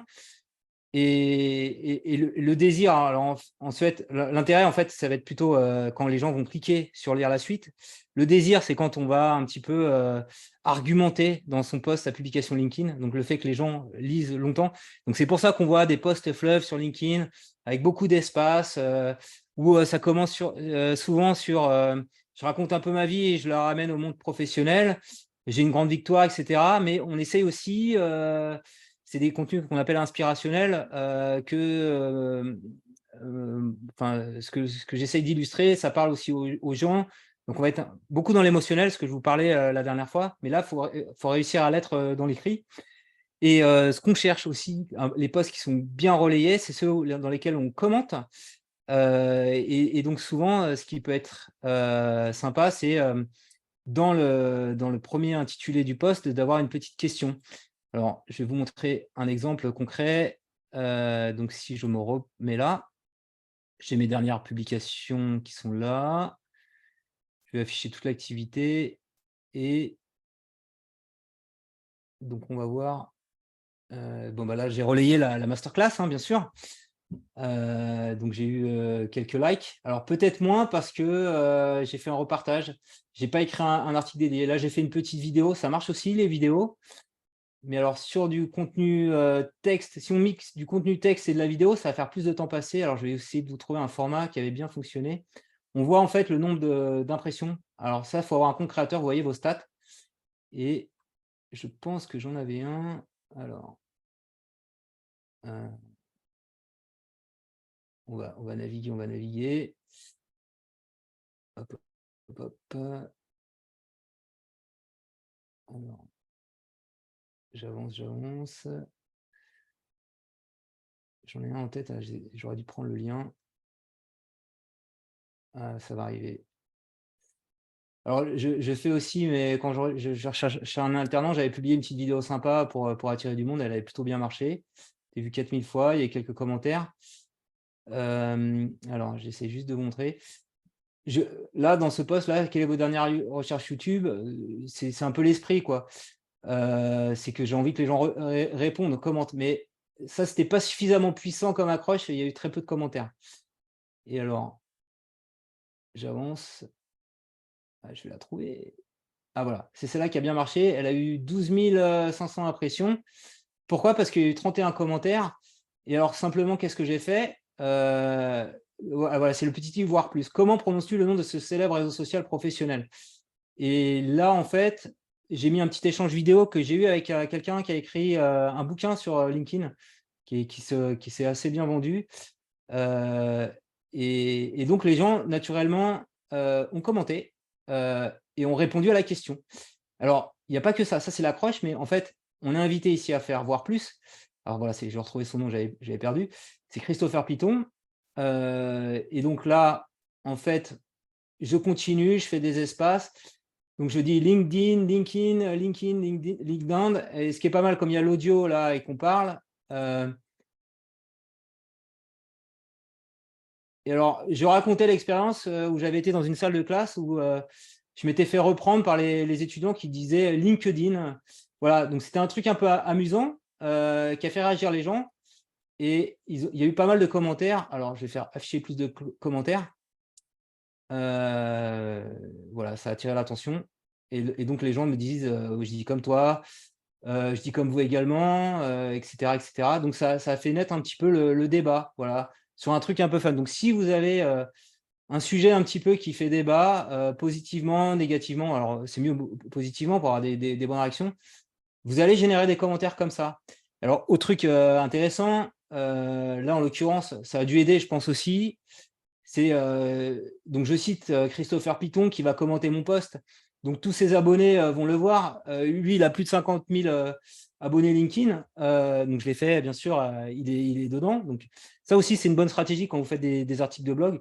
Invitez quelqu'un de connu et citez-le. Et en général, les gens qui ont un peu de réseau comme ça, si on parle d'eux, ils vont relayer. Voilà. Donc, ça a aussi participé à mettre en avant ça. Donc, si on prend vos exemples là, sur la mixité des femmes. Il y a peut-être des grandes femmes à inviter, à faire une petite interview podcast, mais ça, on verra pas la prochaine fois, la fois d'après sur les formats longs. Et sur la formation, pour être testeur, pareil, on peut trouver des exemples comme ça. On invite des personnes intéressantes. Voilà. Alors, j'avance sur les slides. Vous voyez, donc on n'est pas du tout dans la même logique que les articles de blog. Hein. C'est vraiment une autre façon de faire. Alors, j'ai fait un petit résumé, les formats qui marchaient le mieux. Les textes inspirationnels. Là, je m'étais amusé à écrire un texte par ChatGPT et je posais la question, à votre avis, qui a écrit le texte inspirationnel qui suit? Moi, je ne suis pas trop fan de ça, mais bon, il y en a qui aiment bien. Et donc, j'avais fait par ChatGPT et les gens avaient répondu. Les vidéos, ça marche bien aussi parce que ça fait du temps passé. Donc là, on voit les nombres d'impressions. Donc là, il n'y a pas forcément eu beaucoup de commentaires, mais comme c'est une vidéo que les gens sont restés longtemps, l'algo l'a mis en avant. Il y a un autre format aussi qui marche pas mal et qui fait du temps passé, c'est les carousels. Alors, les carousels, c'est quand on slide. Je ne sais pas si ça vous parle ou pas quand je dis carousel. Vous avez déjà vu ça sur LinkedIn, ouais. Alors, je vais vous montrer très concrètement comment en faire. Il y a un outil très simple pour le faire, c'est Canva. C'est un outil d'édition, c'est un peu le Photoshop du pauvre et de celui qui ne maîtrise pas Photoshop. Donc, dans Canva, on peut partir d'un modèle, rajouter des images, du texte. Et alors, ce qui est très important quand on fait comme ça un slider, c'est de bien montrer, quelque part, de rajouter une flèche. Vous mettez votre branding et puis sur chaque slide, on met un peu le message sympa. Donc là, je l'ai fait dans un certain format qui me permet de le mettre à la fois. Donc chaque slide, alors ce n'est pas des slides PowerPoint, il ne faut pas balancer des slides PowerPoint, ça ne marchera pas. Chaque slide, en fait, a un titre, apprend quelque chose et on a envie d'aller voir le suivant. Donc là, ça participe typiquement à augmenter le temps passé sur le post, donc ça plaît à l'algo. Et ce qui est très important, c'est à la fin du slide, toujours pour titiller l'algo LinkedIn. Là, à la limite, quel outil vas-tu utiliser pour gagner du temps? Il fallait que je le mette aussi, je pense, dans ma première phase d'accroche. Mais ça ne m'empêche pas de le mettre pour les gens qui arrivent ici, de le remettre là et d'inviter les gens à réagir avec une petite flèche suggestive en disant ça se passe en bas, dis-moi tout en commentaire. Et puis là, alors ça c'est plus pour Insta, donc j'ai recyclé aussi, on peut le publier sur Instagram, de sorte que finalement quand vous faites un carrousel, ça va vous servir aussi pour Instagram, mais également pour LinkedIn. Il y a juste un petit truc, c'est au moment du partage. Sur LinkedIn, il faut envoyer un PDF, donc on peut ici télécharger au format PDF standard, et sur Instagram, c'est plutôt des images. Donc, on enverra en mode diaporama sur Instagram les 9 images qu'il m'a générées. Voilà. Donc, c'est un peu, ça ressemble un peu à Photoshop, mais il faut surtout à PowerPoint, pardon, mais il faut surtout pas publier un PowerPoint. Ça fait pas très classe. Il faut plutôt utiliser un outil comme Canva pour avoir quelque chose comme ça d'esthétique. Et il y a des modèles qui font des choses très jolies. Autre chose, là, j'arrive à la fin pour conclure. Substack, c'est un outil pour écrire des newsletters. Alors, on peut écrire des newsletters avec WordPress, mais après, c'est des plugins un peu payants et on n'est pas sûr que les gens vont recevoir les emails. L'avantage de Substack, alors ceux qui n'ont pas de blog, c'est on peut écrire des articles de blog. Alors, je l'ai fait pour ici, mon autre site Tous Influenceurs. J'ai notamment annoncé la masterclass ici. C'est que ça fait office d'article de blog, donc ça va être référencé dans Google et les gens qui sont abonnés vont pouvoir aussi recevoir ça par email. Et là, j'ai un petit outil de suivi dashboard où je vois un petit peu la performance. Alors, je n'ai pas une grosse base d'abonnés, j'ai 200 abonnés à ma newsletter, mais je vois un petit peu comment ça a fonctionné. Donc là, l'invitation à la masterclass, il y en a 217 qui l'ont reçu, 37 qui l'ont ouvert, 37%. Il y a eu un partage derrière. Voilà, ça me permet un peu qu'on arrive à construire les newsletters comme sur les réseaux sociaux, sur YouTube ou LinkedIn, Instagram, de construire un peu une base d'abonnés, de construire une communauté et derrière, finalement, d'être dans une logique. La plupart du temps, je vais vous apporter des contenus gratuits, ce que j'ai fait là. Et puis, parfois, je vais essayer de promouvoir soit mon livre, soit là, la masterclass qu'on fait ensemble aujourd'hui. Voilà. Et alors, pour reboucler sur Donc Substack, c'est gratuit. Il faut juste payer, je crois, une vingtaine de dollars une fois si on veut rajouter son propre nom de domaine. Et il y en a qui font même, comme Yohan Lopez, là, qui a une newsletter sur les finances perso, qui a développé un modèle premium. Il a 50 000 abonnés gratuits et il va publier une newsletter toutes les semaines, mais 1 sur 2 sera uniquement accessible à ceux qui ont payé. Donc tout le monde ne va pas s'abonner. Je crois qu'il a 4 ou 5 000 abonnés payants et il paye, je crois, grosso modo 6 € par mois. Et là, il montrait l'évolution de son chiffre d'affaires qui était assez hallucinant. Je crois que c'était 1 an après le lancement. Alors, c'est vraiment les success stories pour arriver à ça. Ah merde, j'ai compressé, donc on ne voit pas, mais il était arrivé au bout d'1 an à 100 000 €, 100 000 $ de chiffre d'affaires. C'est des chiffres totalement délirants. C'est quelqu'un, à la base, c'est pour ça que je vous en parle aussi, qui est très bon sur LinkedIn et qui a réussi en fait à, je ne sais plus combien il devait avoir d'abonnés sur LinkedIn, quelque chose comme 10 000.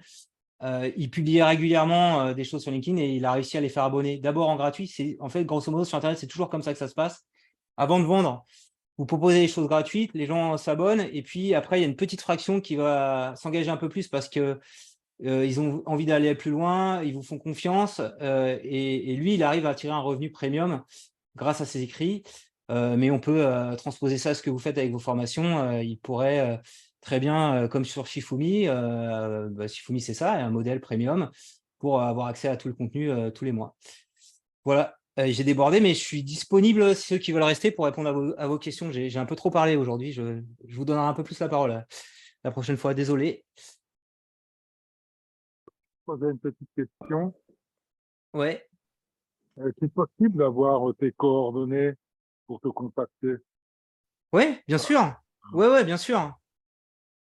N'hésite pas. Tu peux nous les mettre dans le chat, s'il te plaît.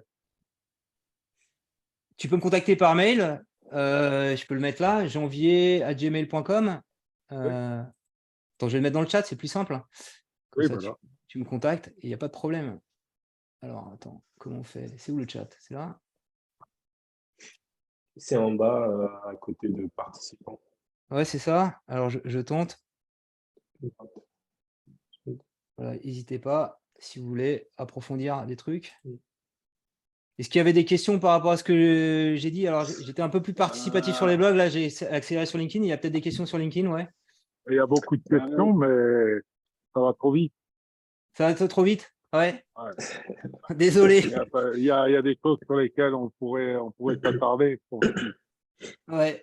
Il y aurait des choses sur lesquelles on pourrait vraiment bien développer, parce que je crois qu'il y a beaucoup trop de choses en une seule fois. D'accord, ok. On pourra peut-être prolonger, Jean, on pourra peut-être proposer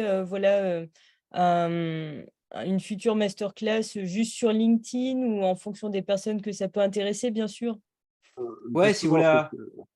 C'est ce que je voulais te proposer, c'est de téléphoner Stéphanie pour justement te proposer des choses. Voilà. Ok, avec plaisir, ouais. Ouais, écoute, merci beaucoup, Jean, c'est très bien.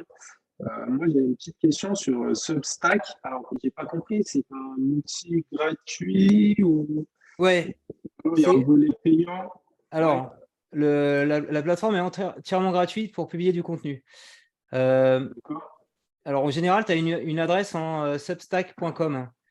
Simplement, si tu veux personnaliser, avoir ton branding, avoir ton nom de domaine, il faut rajouter, je crois, 20 $, quelque chose comme ça, mais en une fois.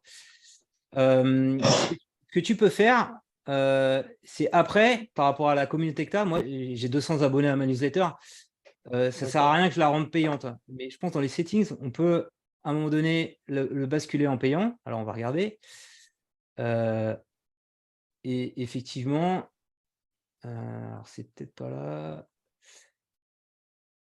Je regarde. Alors, voilà. Voilà, tu vois, je peux me connecter à Stripe, qui est un outil qui permet de payer avec une carte bleue, définir des montants de souscription à l'année, au mois. Tu mets les prix que tu veux, plutôt en euros, c'est mieux. Et après, voilà, et c'est toi qui décides ta stratégie éditoriale. Tu peux dire, il ne faut pas tout mettre en payant, sinon ta base d'abonnés ne va pas grossir. Mais une Ouais. petite partie, vraiment des contenus qui valent de l'or, tu peux imaginer un modèle payant. Mais pour être très honnête, il faut y songer quand tu as quand même 1000 abonnés. Donc, en général, ce que les gens font, c'est qu'ils font tout gratuit. Et c'est à partir du moment où tu arrives vraiment à une taille critique de 1000 abonnés, tu te dis, admettons que j'en ai, parce que c'est un entonnoir, hein, t'en as, je sais pas, 10%, 10% d'ailleurs, c'est très bien. Je crois que c'est les chiffres qu'il y a, c'est énorme, hein, 10%, mais partons plutôt sur 5%. Donc 1000, tu en as 50 qui payent, c'est ça 5%. C'est vachement bien. Et si tu mets, je sais pas, un prix, faut pas non plus mettre des prix trop prohibitifs. Si tu mets 5 $ par mois, 50 qui payent, c'est quoi, 250 € par mois? C'est pas mal, tu vois.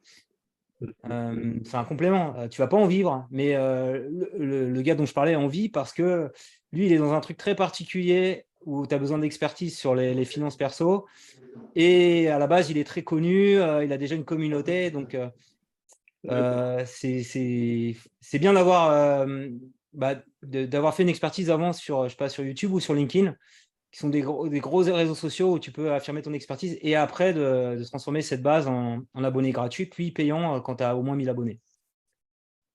Ok, très bien, c'est très clair. Merci beaucoup. Est-ce qu'il y avait d'autres questions? Vous avez peut-être faim, non? Oui, Jean-Baptiste, s'il vous plaît. Oui. Alors, moi, j'ai deux choses. Oui. Vous allez très, très vite. Je ne suis pas familière avec les réseaux sociaux parce que je m'en suis tenue très, très éloignée le plus longtemps possible. Et puis là, professionnellement, je n'ai plus le choix. Il faut que je m'approche. Donc, voilà. Ça veut dire que pour moi, il y a beaucoup de vos écrans qui sont des écrans complètement nouveaux aussi. Donc, vous allez très, très vite. J'ai un peu du mal à suivre parfois sur là où vous êtes, où vous cliquez. D'accord. Ou connaître l'interface que vous utilisez. Donc, je voulais savoir les liens vidéo sur lesquels on peut se reconnecter. Est-ce qu'on peut retourner juste sur le lien où on était? Oui, alors, il y a un replay et il y a le support hein, que Stéphanie va partager, bien sûr. Oui, dès demain, en fait, le lendemain, systématiquement, les replays et supports sont en ligne. Donc, vous vous reconnectez tous, si vous le souhaitez, dans votre espace Shifumi. Et en fait, l'ensemble des masterclass correspond à un parcours de formation masterclass dans lequel il y a tous les éléments. Donc, n'hésitez pas, vous pouvez visionner autant de fois que vous le souhaitez les contenus. Ce que je ferai aussi, Stéphanie, c'est effectivement, il y a plein de liens que j'ai montrés. Oui. Je ferai un petit récap pour la première session. Celle-là, effectivement, il y a eu plein d'outils que j'ai utilisés. L'autre, c'était un peu plus théorique, donc on a pris un peu plus le temps. Je vais partager tous les liens, peut-être sur 2 pages Word pour un petit peu orienter, expliquer. Ah oui, pourquoi pas. Comme ça sera pratico-pratique et exploitable. C'est vrai qu'il y a eu beaucoup de ressources partagées aujourd'hui. Ok, merci. Et j'ai un deuxième point. Alors là, ça relève du professionnel. Comme je dois faire de la prospection via LinkedIn et Sales Navigator pour l'entreprise dans laquelle je travaille. Oui. J'ai demandé est-ce que ça ne soit pas fait depuis mon compte, puisque mon compte, c'est une page morte, en fait. Je l'ai ouvert il y a 10 ans quand j'étais en recherche d'emploi. Je m'en servais pour aller regarder qui faisait quoi, mais je ne répondais pas et je n'entretenais pas ma page.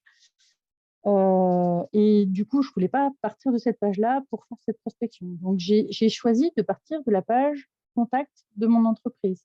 J'ai demandé à ce qu'on parte de la page contact. Et j'ai demandé le compte Sales Navigator sur cette page pour que voilà, si mon boss ou quelqu'un d'autre veut accéder au message, au contenu, répondre si je ne suis pas là, qu'on puisse avoir une traçabilité dans l'échange en me disant on peut juste signer nos prénoms, nos noms, téléphone, et puis voilà, les gens distinguent qui écrit. Et je rebondis sur vos propos tout à l'heure où vous avez insisté sur le fait qu'il faut vraiment que ça soit une page perso. Oui, un profil perso. perso. Par le dirigeant. Alors le dirigeant ou une personne de l'entreprise. Ou la personne de l'entreprise avec un rôle défini, responsable communication, j'en sais rien, pas forcément le dirigeant, mais effectivement. Alors, on parle en son nom. Alors, moi, en tant que je bosse chez Orange, etc., je ne parle pas souvent au nom d'Orange, mais plutôt ce que je fais mes activités à côté. Mais c'est vrai que quand on fait une publication sur LinkedIn, et si c'est une page d'entreprise, je vous parle de ça parce que c'est mon éditeur Erol qui avait créé sa page et avait publié des choses à chaque fois et ça marchait jamais. Et Christopher Piton, qui a écrit un livre sur LinkedIn, leur a dit, mais ça sert à rien de faire ça.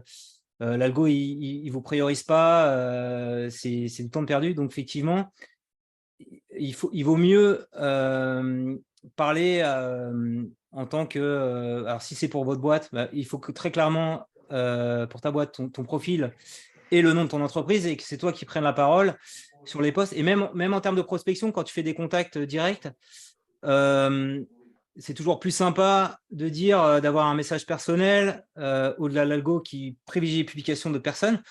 Moi, je ne reçois jamais de demande d'entreprise de connexion, c'est toujours des personnes. Hein. Alors, je signe Ouais, ma demande de connexion avec mon nom, ma fonction, mon téléphone, mes coordonnées. ouais, Mais la page qui émet, c'est la page générique de l'entreprise, quoi. d'accord. Ouais, mais à mon avis, hein, je te dis, enfin, pour recevoir des messages LinkedIn, moi, quand je vois une entreprise, déjà, je me dis, oula, qu'est-ce que c'est que ça? Justement, il y a le côté prospection, on va essayer de me vendre un truc.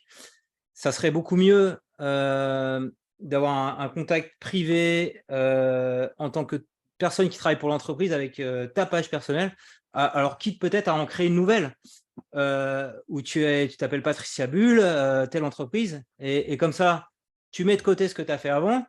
Alors, bien sûr, c'est mieux si tu la développes un peu, donc si tu fais quelques publications dessus, si tu fais une bio, qu'elle soit un peu vivante, mais ça sera beaucoup plus efficace dans tes approches parce que si tu prospectes au nom de l'entreprise, bah, les gens ils vont t'ignorer. Par contre, si c'est toi, personne qui s'intéresse à une autre personne, tu peux venir de la part de l'entreprise, ça va, à mon avis, ça va mieux accrocher, hein. Et y compris pour les publications où là, c'est indispensable. Enfin, voilà. Oui, bah, je confirme que pour le moment, ça n'a pas l'air de prendre beaucoup. Je n'ai Ouais, pas été bah, super active parce que je prends le temps de choisir mes destinataires, mais j'ai pas de retour, j'ai pas et de ouais, réponse à mes bah ouais, messages. parce que Mm. ouais, c'est ça, hein. Et alors après, je sais pas, c'est dans la prospection. En général, les gens, on se connecte et ce que je disais à la première intervention, c'est on va pas essayer de leur vendre tout de suite quelque chose. Il faut essayer de s'intéresser à eux, leur poser des questions un peu ouvertes, sans rien leur vendre. Et c'est peut-être au troisième contact qu'on essaie de leur proposer quelque chose. C'est peut-être aussi, moi, j'ai pas les messages que tu envoies, mais ça, quand quelqu'un essaie de me vendre quelque chose, moi, en général, j'ai pas envie de l'ajouter dans mon cercle LinkedIn. Donc, déjà, si tu es une personne, tu donnes plus confiance et il faut y aller par étapes. Il ne faut pas essayer de vendre tout de suite le truc, quoi. Enfin, mais je sais pas, hein, je ne présume pas du message que tu envoies. Mais déjà, quand tu l'envoies au nom de ton entreprise, ça peut freiner un peu les gens de répondre. Et tu me dis que tu n'as aucun retour, de toute façon. Ouais, pour le moment, aucun. Ok. Moi, je pensais qu'on aurait un petit peu de contenu par rapport à ça, à la façon d'aborder les gens, aux usages, à deux, trois tips qui marchent bien en dehors de l'accroche intrigante, le déroulement de l'idée, et puis après, bien plus loin, une Oui, action éventuellement. Est-ce alors qu'il y a ouais. d'autres sources que je pourrais consulter pour ça? Alors, le livre de Christopher Piton chez Erol, Ouais, qui j'ai s'appelle, noté. alors je ne l'ai pas là d'ailleurs, je l'ai en version numérique. Je crois que c'est à la découverte de LinkedIn, ça s'appelle. Ok, Et non, il est vraiment bien. Et même au-delà de ça, le suivre, parce qu'il donne ce genre de conseils, ok. et notamment de parler comme une personne. Et enfin, ce que je dis là, j'ai certainement lu dans son bouquin, de ne pas avoir une démarche de prospection, quoi. Plus de. Alors, lui m'avait dit d'être dans le conseil. Il faut vraiment dans le conseil, dans l'aide. D'ailleurs, même les entreprises aujourd'hui qui me contactent, hein, qui me contactent au nom d'Orange, souvent on va m'inviter à un petit déjeuner, on va m'inviter à intervenir à une conférence. Enfin, ça y va crescendo. Et c'est à la fin on essaye de me vendre un truc. Donc c'est peut-être ça aussi les approches. Je m'intéresse d'abord à vous. Si tu veux un tips, on a envie de vous mettre en avant. Et puis plus tard, quand la relation de confiance est instaurée, vous savez, on fait ça, vous n'êtes pas obligé, mais peut-être ça pourrait vous aider. C'est un peu ce que je disais à la première intervention, quoi, hein. Faut avoir, et sur LinkedIn, il le dit beaucoup, hein, Christopher Lincoln. On est là dans une posture non pas de vendeur, mais de conseiller. Ouais. Merci. Merci.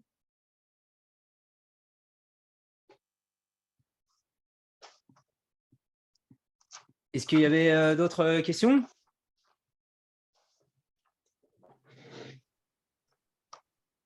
Non, Donc, je crois qu'on a épuisé toutes les questions pour ce donc, soir.